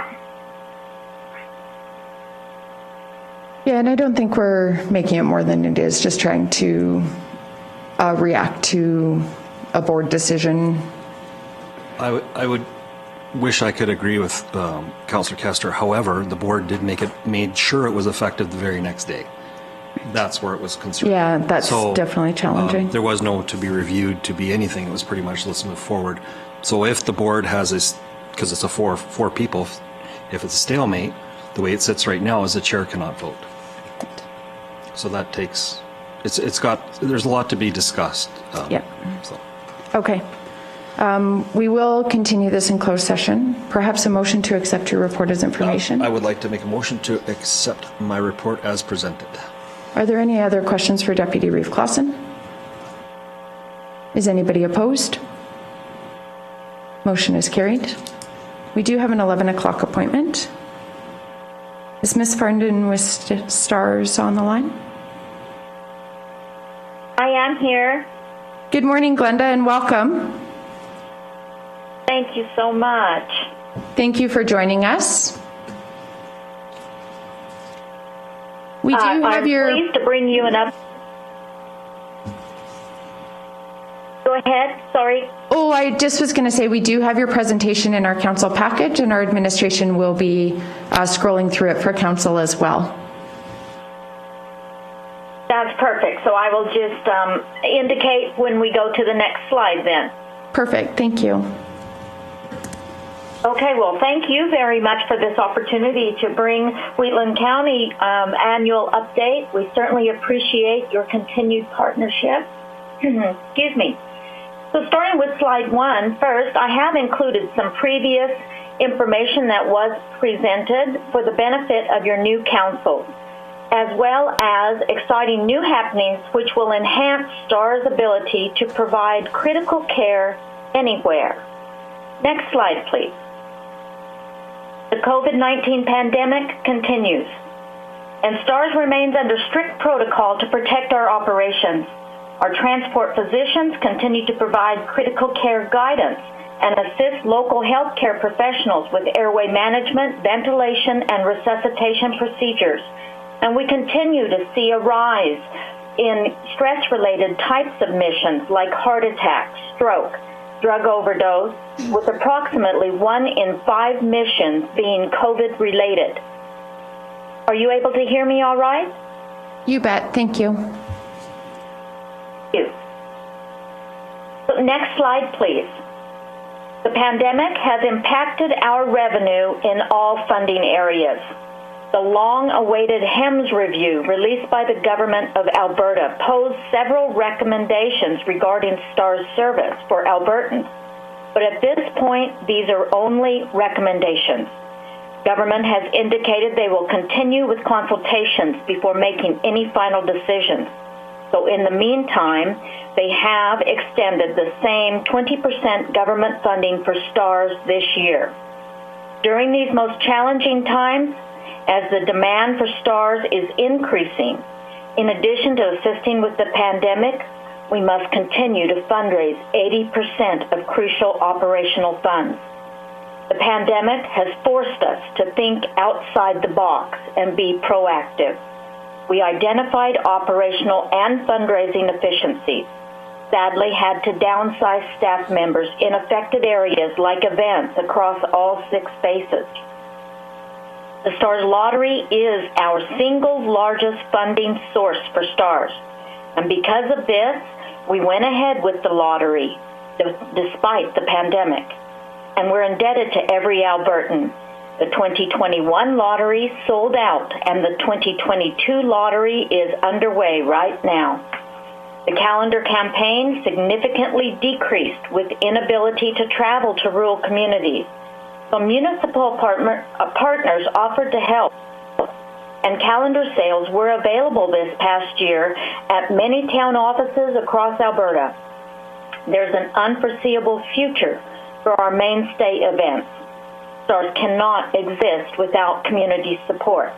We're grateful to many rural communities who continue to host online 50/50s and raffles in place of their annual community fundraisers that cannot be held. And we developed a new, safe, online, multi-provincial radiothon that helps support our mission. Next slide, please. Behind the scenes, the STARS Emergency Link Center is an immediate 24/7 safety network with access to every resource available, including GIS mapping and preset coordinates to help locate a patient. The Emergency Link Center receives over 31,000 emergency requests every year. And there's approximately a 1 to 10 ratio for every STARS mission flown. So in other words, If a rural community were to see, let's say, 8 STARS missions flown per year, it's likely that STARS has also assisted that community and local hospital with approximately 80 additional emergency calls during that year. STARS transport physicians provide medical oversight as well as virtual consultation with local doctors. So regardless of how a patient may be transported, by ground ambulance, Alberta Health Services fixed wing, rotary wing, or STARS helicopters, the Emergency Link Center is the link to STARS being able to provide critical care anywhere. Next slide, please. A new pilot project has been launched with our transport physicians now taking a shift in the Emergency Link Center.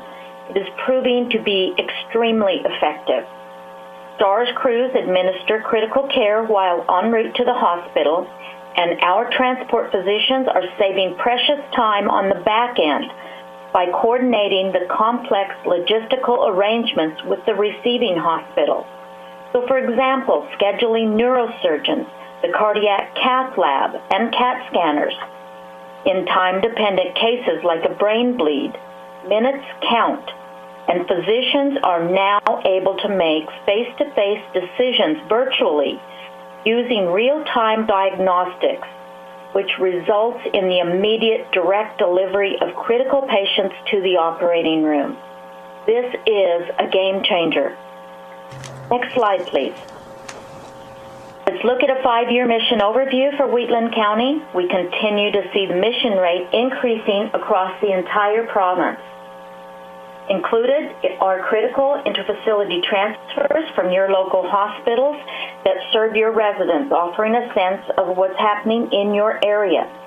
Ground ambulance many times deliver patients from rural incidents to the local hospital, and now STARS is required to deliver that patient to tertiary care.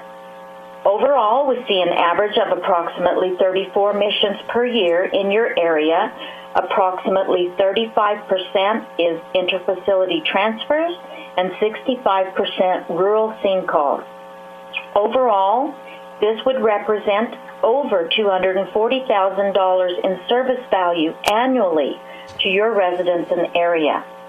We all travel, commute for work and recreation, and travel across the provinces. Emergencies do not always happen close to home. And the value of our partnership means that your residents have access to STARS across Western Canada. Next slide, please. The Municipal Initiative Partnership, for which you are very much a part of, is vital for the sustainability of STARS operations.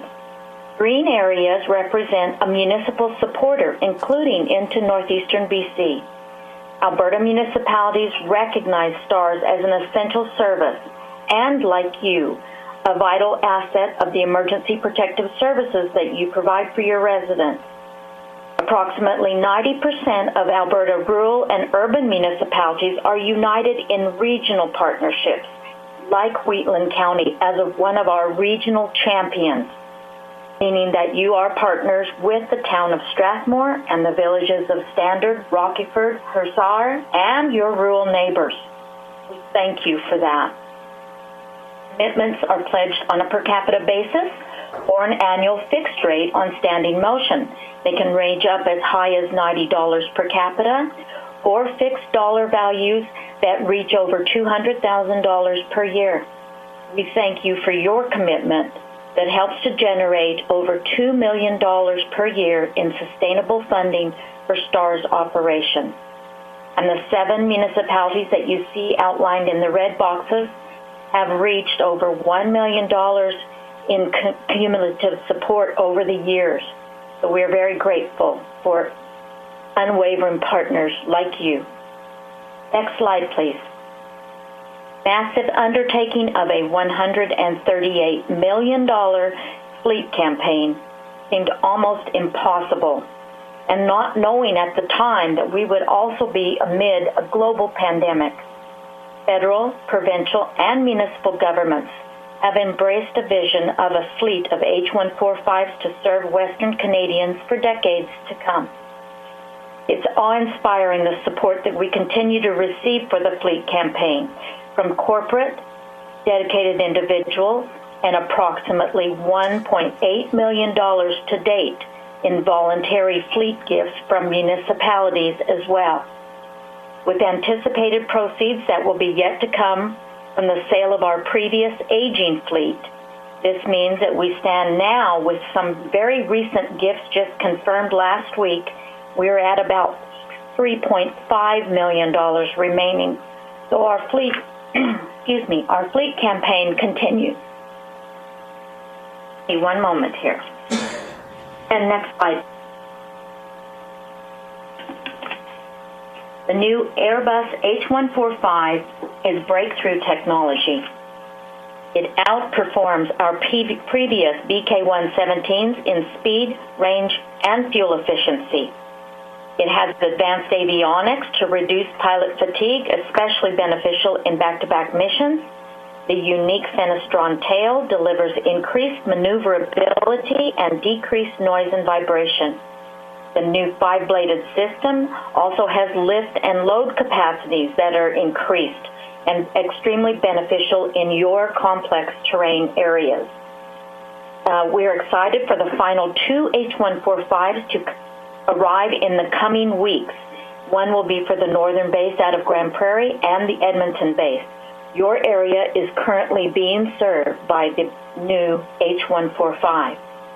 We anticipate that we will be fully H145 operational across all 6 bases by June, July of this year. On the right-hand side, the state-of-the-art Airborne Intensive Care Unit has the latest in medical technology. And when we combine that with the world-class expertise of our STARS crew and our transport physicians now taking a shift in the Emergency Link Center behind the scenes, this does result in STARS bringing the highest level of critical care available today. Next slide, please.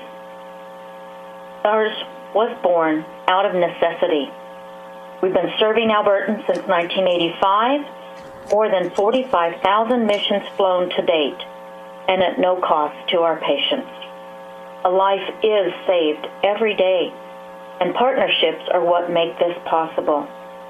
Thank you, Wheatland County, for your life-saving partnership with STARS since 1991.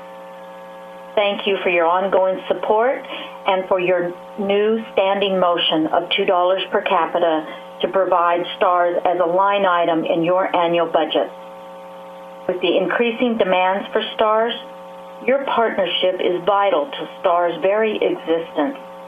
Your leadership ensures that there is a robust health and safety network for all Albertans who are STARS' reason for being. We thank you very much for your continued partnership. Thank you, Ms. Farndon. We appreciate the presentation. Does anybody have any questions?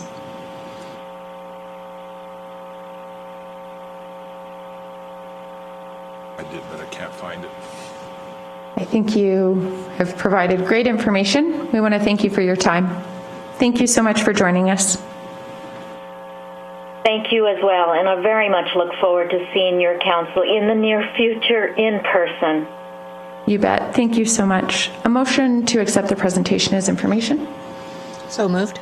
Councillor Laprise has moved. Any questions or discussion? Question to administration, would it be appropriate to just maybe amplify like the STARS fundraising efforts just to help encourage private support? Like I'm thinking the lotto or something, when it comes out, we could put it on our social media. I don't know what councils, I don't know if there's a reason we shouldn't do that first, and then if there's council support to do it. We can take a look into that one for sure. I do believe that we promote other ones such as the Hospice Society or things like that. So we've done that one as well. So it wouldn't be an issue as long as we just have a link to share from STARS, then we could definitely do that and help promote that for them. The lotteries. Thank you very much. I will look. Perfect. Yeah, if you could forward that to our administration, and then we can ensure that we can do what we can through our social media and our website and that type of thing, just to remind our ratepayers of the service that's that you provide to Wheatland County and to our residents, and give them that opportunity to support. Much appreciated. Will do. We appreciate you. Thank you. Is anybody opposed to Have a good day. You too. Thank you. Anybody opposed to the motion to accept the presentation as information? Motion is carried. We'll move to 3.3, Division 1 Councillor Report.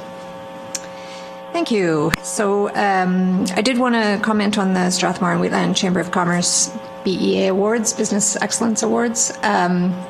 We are having our debrief meeting tomorrow, so I haven't heard the full explanation of how it all went down, but sadly, yes, they did have some technical problems with their virtual platform. It crashed twice and was, hard to follow during parts of it. It was difficult.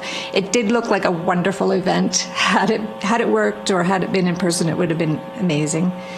And my heart goes out to all the people that were involved with planning it, and even, the people that were nominated and won, that they didn't get quite the recognition that maybe we would have loved to have given them. I do hope with all my heart that we can do this in person next year. It would be lovely. However, technology is one of those things that you can't control necessarily, and it is what it is, so we'll move on. And they did express great gratitude for our donation to the event, so they certainly were very excited to receive that. Other things that I did through the month, yes, I participated in the RMA Zoom call regarding the police transition reports, and so that's excellent information to have. I also participated on the Minister Ahir Zoom meeting, and we did have a short discussion about provincial police. So she has actually asked if I could go on a Zoom call with her tomorrow. So I will find out if she has any more information to share, and I will certainly bring that back. The WID meeting was excellent. It was very good to hear from them, and the excellent service that they provide, obviously. Housing Conversations is a group that I'm still participating in, and it was interesting to note that Wheatland Crisis Society has decided that they are going to work towards establishing second stage housing in Strathmore. So second stage is after you go from a shelter situation, but you're not prepared. You're not prepared to, go right into renting a house and living successfully. You might need some extra supports for a short time, maybe a few months, or it could be a year or whatever, just to maybe learn some financial planning and some maybe parenting skills, and maybe some, just life skills kinds of things. So this would be an awesome addition to our area. Media training was awesome, and the Strathmore and Wheatland Addictions team, we held their AGM, and Catherine Walsh from the Strathmore FCSS is going to chair it. And I didn't realize this, but I think they were maybe not meeting as much lately, or something was happening, so they're recommitting to being active in the community, I guess. So that's good news. And then lastly was the Federated National Police presentation, which we already discussed. So that is my report. So I'll move it be accepted unless there are questions. Any questions for Councillor Laprise?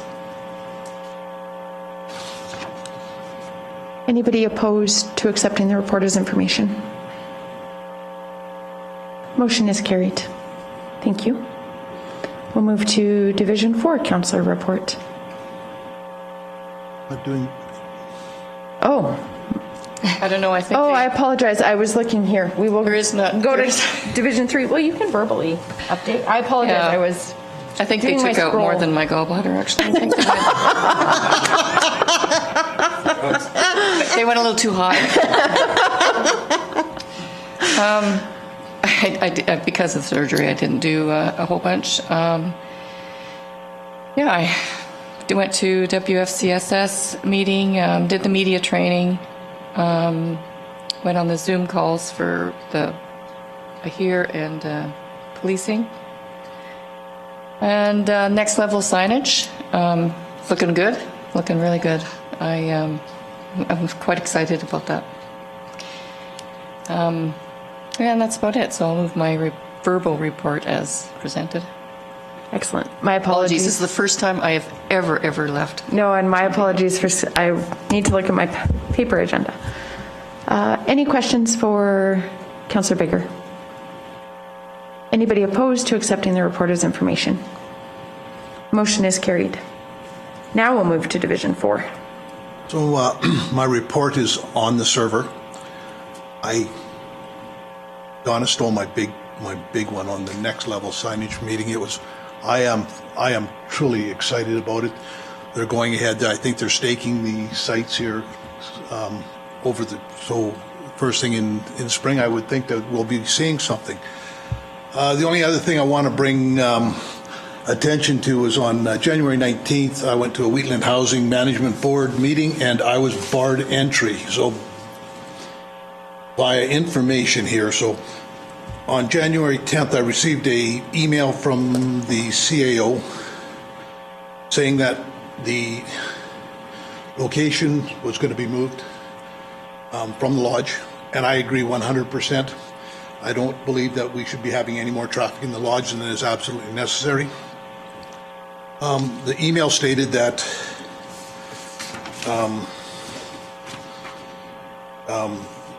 the meeting would be rescheduled on the 19th at Community Futures. All guidelines for this space will apply as per Wildrose Community Futures. So I looked into it. They have exactly the same meeting requirements as the county does. So I just showed up on the 19th. They requested a QR code from me. I refused to show anybody my medical issue, and be that as it may, I believe I have that right to do that. And they said, no QR code, you cannot be in the meeting. My problem with this is, I don't think it's a conspiracy or anything to keep me away from this. I think this is more a case of Hanlon's razor. My problem with this is that if they would have just even on any of the following emails or that email saying we're going to change it to a QR code participation of this meeting, I could have got tested and shown up, or I could have contacted Rick and had him replace me. As it was, we're allowed 3 members at that meeting. There was only 2 because I was barred. So I am still billing for this because I canceled the meeting that I was supposed to have that evening.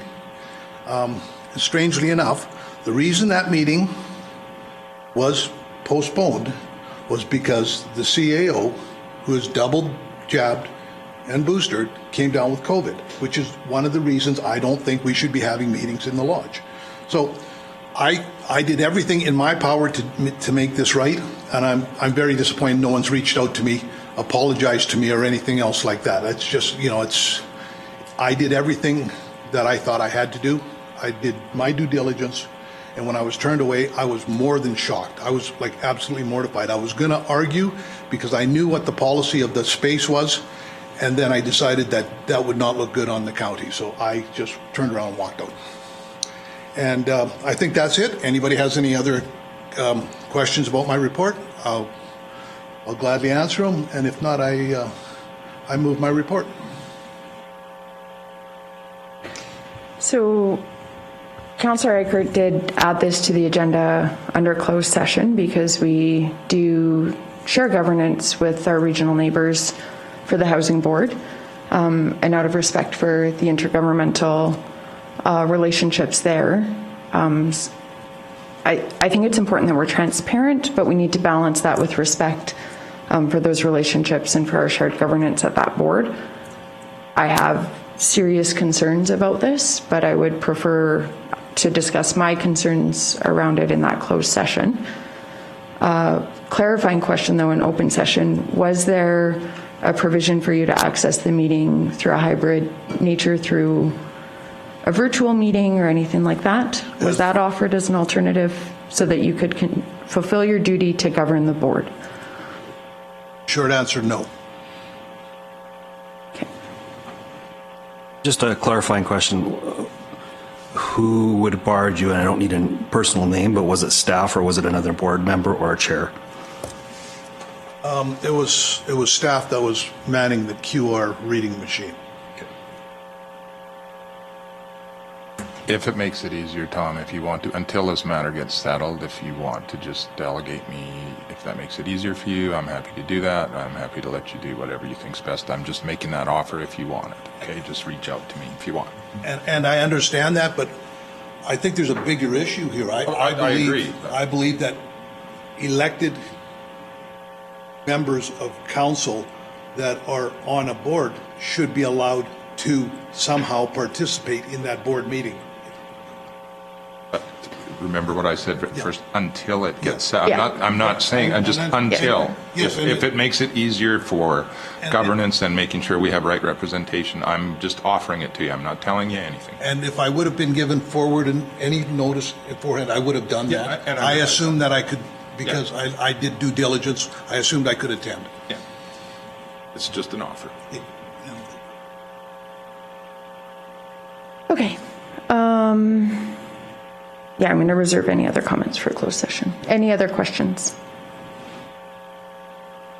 Any other questions regarding the rest of Councillor Eichert's report? And you move to accept? You move to accept your report as information? Yes, I did. Yes. Any councillor opposed? Motion is carried. We'll move to 3.6, Division 6 Councillor Report.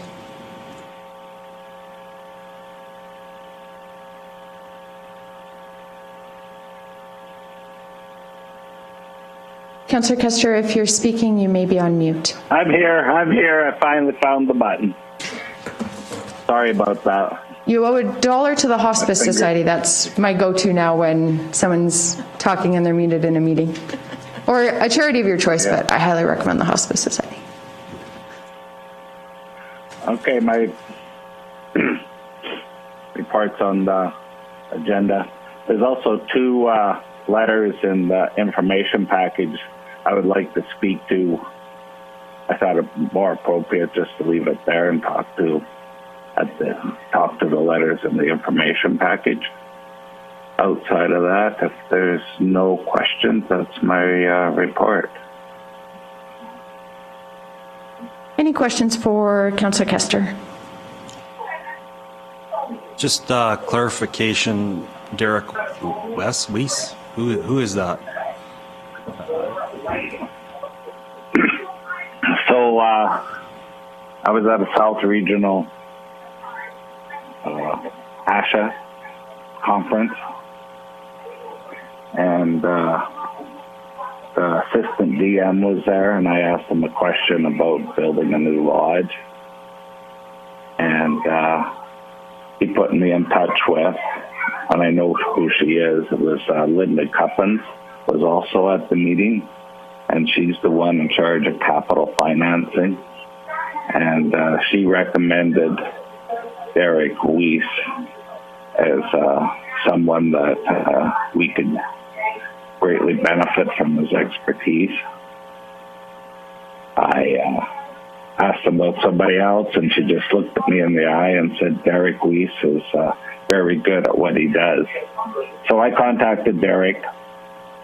I had numerous phone calls. We've had a meeting with him on the building committee on the 20th. His help is a little ways out, but I'm waiting for a proposal from him and take it to the board, and it's just the next step. He expert in performance, getting loans from CMHC, grants, Alberta government puts a high bit of confidence in his abilities. So yeah, I'm in contact with him, trying to move this forward. I'll have more to say on that later. On unless I can talk. Well, there's I think I should just wait till we read the letters and the information package, and I can speak to them letters. If you want to ask more questions now, I'm open to them. So, Councillor Kester, the building committee had 3 additional meetings on top of the Wheatland Housing Management Body meeting? Yes. But at this point, you don't have anything to share arising out of those 3 meetings? It was Derek Weiss, mostly. First meeting was asking the board about it. And we had a Zoom meeting with George, the architects, and it was determined that we have to move into a different direction and get our performance done. So then we had an initial meeting with Derek Weiss to set up the meeting to make sure he's familiar with the project and what's going on. And then we had a full-on Zoom meeting with him, with the building committee. And he filled us in on, we went from we're just completing the dreaming stage of the building. Now we have going into the reality stage. The reality stage is what can we afford? And he's going to help us put a package together. And that's where we are right now. He made a couple other recommendations that we should contact. I just don't have my notes in front of me. I think one was Altus Group on an assessment of our current lodge and what we can do with it in the future, because that's viewed as a valuable asset, really. So yeah, we got that bit of work to do, and time we get that done, hopefully Eric will be available to give us more time. So a report that Wheatland Housing hasn't heard yet. So when you say pro formas, so I recall when I was, it's either when I was sitting on the housing board or as an alternate, I had asked about essentially a pro forma or some assumptions that were being utilized. The board has not established those yet, or had not up until this point? We have a basic one done by the consultants. This one is in a format that Alberta Housing is looking for.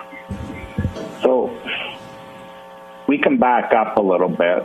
This building project started a few years ago with the Conservative government, and they had a different strategy on building lodges. And as we moved towards fulfilling that, another election come along and the NDP come on, and they had a completely different strategy. And the board is grappling if we wanted to follow that strategy or not. So we moved into what we have now, another Conservative party, and they are changing directions yet again. We've had encouragement from DMs to get a building ready project, shovel ready. And we did that. We moved towards basically replacing what we have. Now we have that done. Now we can go back to the performer, and I'll talk more about the direction and Bill.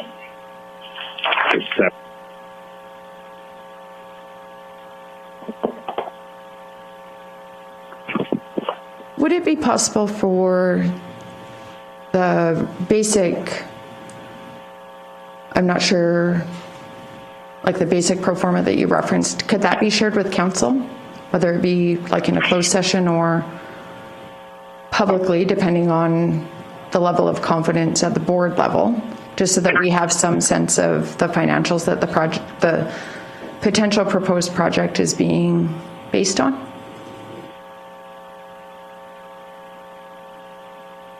I haven't seen anything, I think, nothing in writing since the last meeting I attended, which would be over a year ago for sure, I think. I'd have to go back through my notes. I do get a lot of questions about the lodge or the potential project, and any information that we could have as a council I think would be helpful.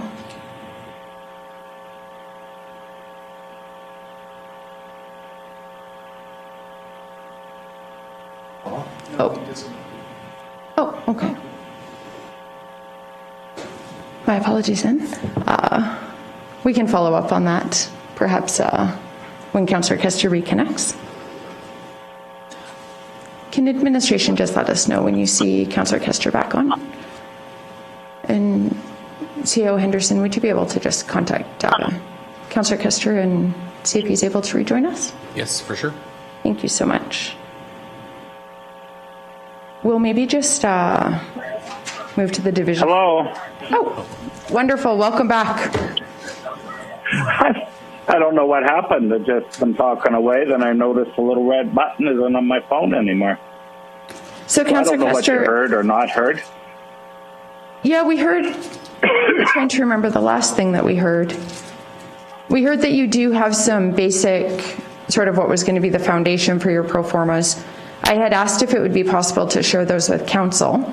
I do at times get questions about the potential lodge project, and I had just referenced, depending on the level of confidence that those are at your board, if it would be possible perhaps to bring those either to council publicly or if necessary through closed session, just so as a council we can be up to date on the financials that the potential project are being based on. We have a strategic plan we submit every June. Is that what you're looking for? To the province? That would actually be good to see as well. Does that reference specifically the proposed capital project and the assumptions that it's part of our strategic plan, right? The fund or the budget for the project is based on a per room, a dollar figure that is used for a per room building. So I think last I heard was about 47 million for the 165 bed lodge. We don't have a detailed budget. That's what this performa that we're doing is going to complete. Yeah, anything that you have in writing that you can share would be great. Maybe that strategic plan, in addition, just the assumptions that the proposed project. I know at the previous meeting I had attended, there had just been conversations around different levels of care and, potential revenue that might be generated from those and that types of thing. Just if there can be more of an update, and I'm not sure if that can be in an open session of council or not. That would be preferable just for transparency, but if not, certainly at a closed session, just to bring all of council up to speed on sort of the project assumptions, where the potential project's at. Just for example, even in the last couple of months, I certainly have had ratepayers who have indicated that they had heard that the lodge was starting in September and they were wondering if it was done, and I don't have a lot of information to share. I do ask them to reach out to the board or to the lodge itself, point them to you as the chair, but I do just continue to get questions, and it would be good just for myself to be up to date on where the project is at. We don't have any approvals as of date, and I do get queries that it's being started in September.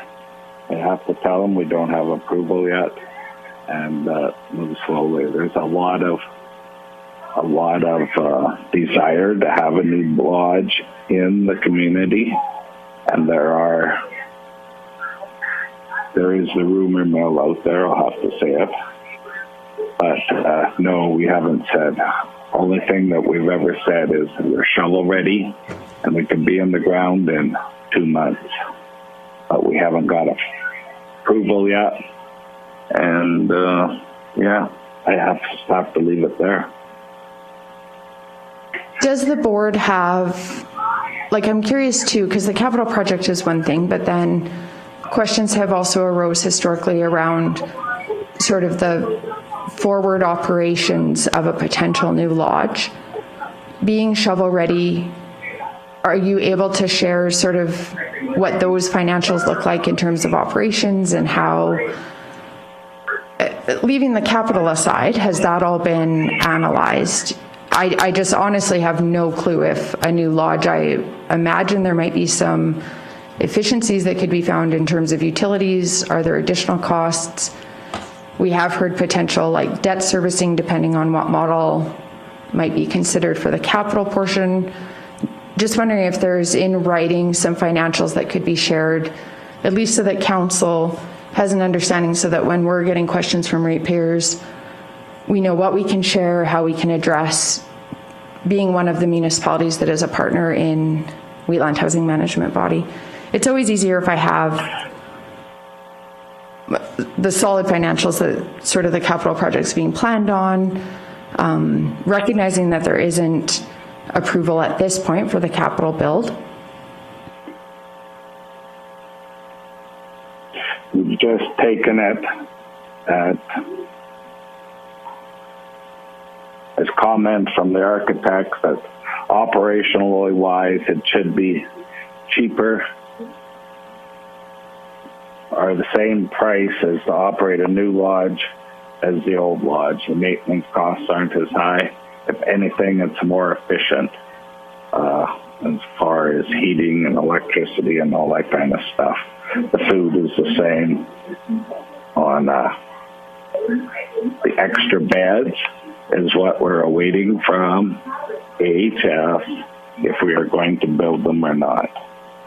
That is extended care, and that goes back almost 2 years to when they come out with a document that Strathmore was a priority position out of 31 communities in Alberta. There was 31 priority locations, Strathmore being one, for 110 long-term care beds. We put together an application and we haven't heard nothing back. To my knowledge, nobody's heard anything back. I think they got swamped with requests and they are doing a study. That's all I can tell you. That's all I know. So we don't know what that's going to look like. Those beds bring a few extra dollars with them, but if we don't have a contract, we probably won't be building them. So that's why we're in the middle of this performa. This performa is the cost of what it's going to be, what it's going to take to operate it, everything in. What grants we can get, what grants we can't get, loans, everything, the whole ball of wax. That hasn't been done yet. And that is what we are working to do. So first order of business, I would say, would do an assessment of the present day lodge. I haven't took it to our board yet. The board meeting's coming up, and that'll be part of my chairman's report. So our strategic plan is building a new lodge. It's got a price on there, and it's got an ask of the province for 50% grant and pay for the mortgage is basically what it says. And everything else that's part of a strategic grant. We have our needs assessment included in, which council's all seen. It has our strategic, not a schematic plan, which council has all seen. We have no other documents outside of the strategic plan, and all the strategic plan is a combination of all those documents. We don't have any other documents. We've been working on the schematic. The last couple of months, we've kind of come to a standstill till I got a meeting with Linda Cuppins. she sent me down an avenue, and we're exploring that. And we'll probably be taking his advice and moving on if the board wishes. The board hasn't made a decision yet. The board decides not to go down that road, then we just sit here and it probably just sits. Or the board can say, get a hold of Derek and contract him and let's get to work. I don't know what the board's going to say, but I would guess it would be get to work. So I don't know if we need a motion, but I will just put a motion on the floor that, and see if there's council appetite, if everybody wants information, that we request a copy of the strategic plan be shared with council if possible by the board. And I'll do that first. Any questions or discussion? Anyone opposed? Motion is carried. And then just one more question. Has the board done any analysis? I know we always were getting reports when I sat on the board around vacancy or wait lists, things like that. Where are things in terms of demand for lodge rooms? Is there still extensive, long wait lists? Where are things in terms of demand and capacity right now? And has there been modeling? I'm assuming in that strategic plan, if you're looking at debt servicing the 50%, there's been some modeling or assumptions on how that might be done. And recognizing that with COVID, I recognize there would be challenges around, people moving in and that type of thing, but has there been any current engagement on what the demand is? I know from it, and it's a very small sample, but I have heard some changes in where some people are hoping to, retire or get some care post-pandemic. I don't know if I'm the only one hearing that, but I'm hearing people saying that they would like to have, home care in their home. Some people really like the community. My own grandma loves the community at the lodge and the social opportunities and the activities, but I've heard other things from other people as well. So I'm just trying to think long term, are we considering these things, or is the board, I just want to make sure the board is considering these things.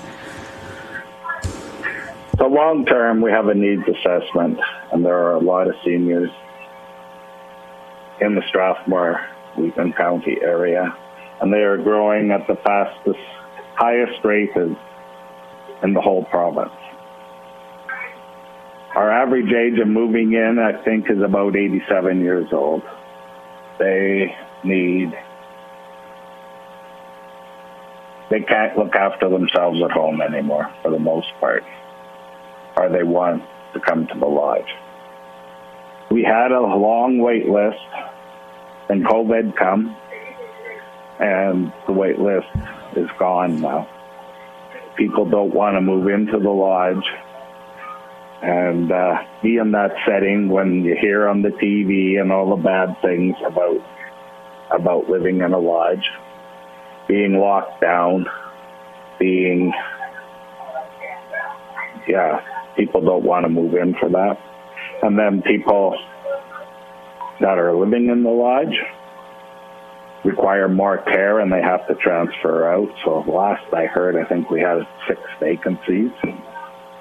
The funding for the vacancies is paid for to the Alberta government and COVID. It's part of the COVID relief. They realize that is a hardship on the lodge. And also, since we got a couple rooms, we just recently, last meeting, passed a motion to have a respite room. You can go in there on a temporary basis and stay there for whatever you deem you want. I think a maximum of 3 months. You can stay, I think, a minimum of at least a week. But you go in and you're a full participant in the lodge and the activities of the lodge and the meals, and you'd be treated just like a lodge member. So there's a need for that in the community. So we're gauging how that might be accepted. But yeah, the pandemic has been hard on the lodge. I've heard in some care settings it's as high as, what did I hear the other day, 28% or 30% reduction in people in community living. We're not there, but we're getting close to 10, it looks like. So, yeah, they are definite concerns. And, yeah. But people can't stay in their homes forever. Our medium move-in age was 2 years higher than the medium age of the lodge residents. So I think medium age was 87 in the lodge, and the move-in age was 89, or was it 87, 85? I'm just forgetting the numbers, but it was higher. Excellent. Yeah, we look at all that stuff. Thank you. And I saw the new program. Yeah. I think it's wonderful. And I do want to qualify my statements. I'm overwhelmingly grateful for the Housing Board and for the lodge and for the home that they've created for our seniors. I know what an incredible team that all contribute to that, and I'm incredibly grateful for that, and I want to be very clear about that. So thank you for that. So if I could continue on. Certainly. While I'm at it, Bill 78. So later in the information package, there's a letter there that I requested all councillors to take 101 Lodge, or I'd have to look it up, but something to that effect. And it's for board members as well as councillors to take. And I strongly recommend that because there are changes. I've been to 2 meetings so far. Yesterday was meeting with Lisa Sawanik. She's the Deputy Minister of Seniors. And all the assistant deputy ministers were also on the call. There's probably maybe 100 at one time. So there are updates on moving forward on Bill 78. It's a 10-year initiative to make changes. So I don't know what's driving it, but the feeling I'm getting fundamentally is the government of Canada wants to support the seniors. And the Alberta government wants to support the seniors. Alberta government does it this way, the way we've always been used to. The government of Canada does it a different way, and it's the way that they're used to doing it. There are, well, down east, that's the way they get their money. And you always hear Alberta's always last to get their money. Well, I'm thinking that's what it is. They're trying to reconcile the Fed money coming in and getting that done. So some of the initiatives is they want to make it easier to include partners on management bodies, partners to help fund and pay for social housing. The government can't keep affording to keep paying more money. So they want to move to more to a market-based payment structure, where you'd have different sizes of rooms maybe in your thing, or charge more for one or not. They would like to make an easier inspection process for Alberta seniors to make sure they don't want to get into another predicament like they had in pre-COVID. And they're thinking of moving to competency-based boards. And that's all they say. I don't know what that means. If councils would vote members at large, the government would have, I don't know. They haven't said. But there's going to be a change in the way boards are structured. Yeah, thank you for that, Councillor Kester. I am getting hungry requests from our colleagues. Okay. Okay. But I don't want to cut you off, so we could break for lunch and we could continue following up on this after that. Well, I'll just leave it at that, Amber, and just take the course. And a lot of them questions will be answered at the course. You don't have to listen to me. And outside of that, I'll move my report if there's not any questions. Sounds good. Thank you. And yeah, do keep us up to date on what's changing with that. I did reach out because I have a conflict with the one date that they're offering that course. I did ask if a recording might be available and they said no, but that they may add a second date. So I don't know if anybody else had conflicts, but if you could just amplify that it might be good to offer more than one date, because I know sometimes it's challenging for people to schedule. And I would like to attend the training, but the date did not work with a commitment that I had previously. So if you could just take that forward, that would be great. Any other questions? I think the best way to get another date is everybody register, then they won't have enough capacity, then for sure they'll have another date. Does that make sense? Yeah, potentially. I just couldn't register because I have a commitment that I unequivocally could not change during that time. And I thought if there was a recording available, I'd register and just follow up on the recording, but they said that wasn't possible. So no. Everybody has the date. Any other questions for Councillor Kester? I do have some questions, but it's probably going to take some time. Can we continue this after lunch? Yes. Please. So I have your motion on the table, Councillor Kester. I think we will break for lunch.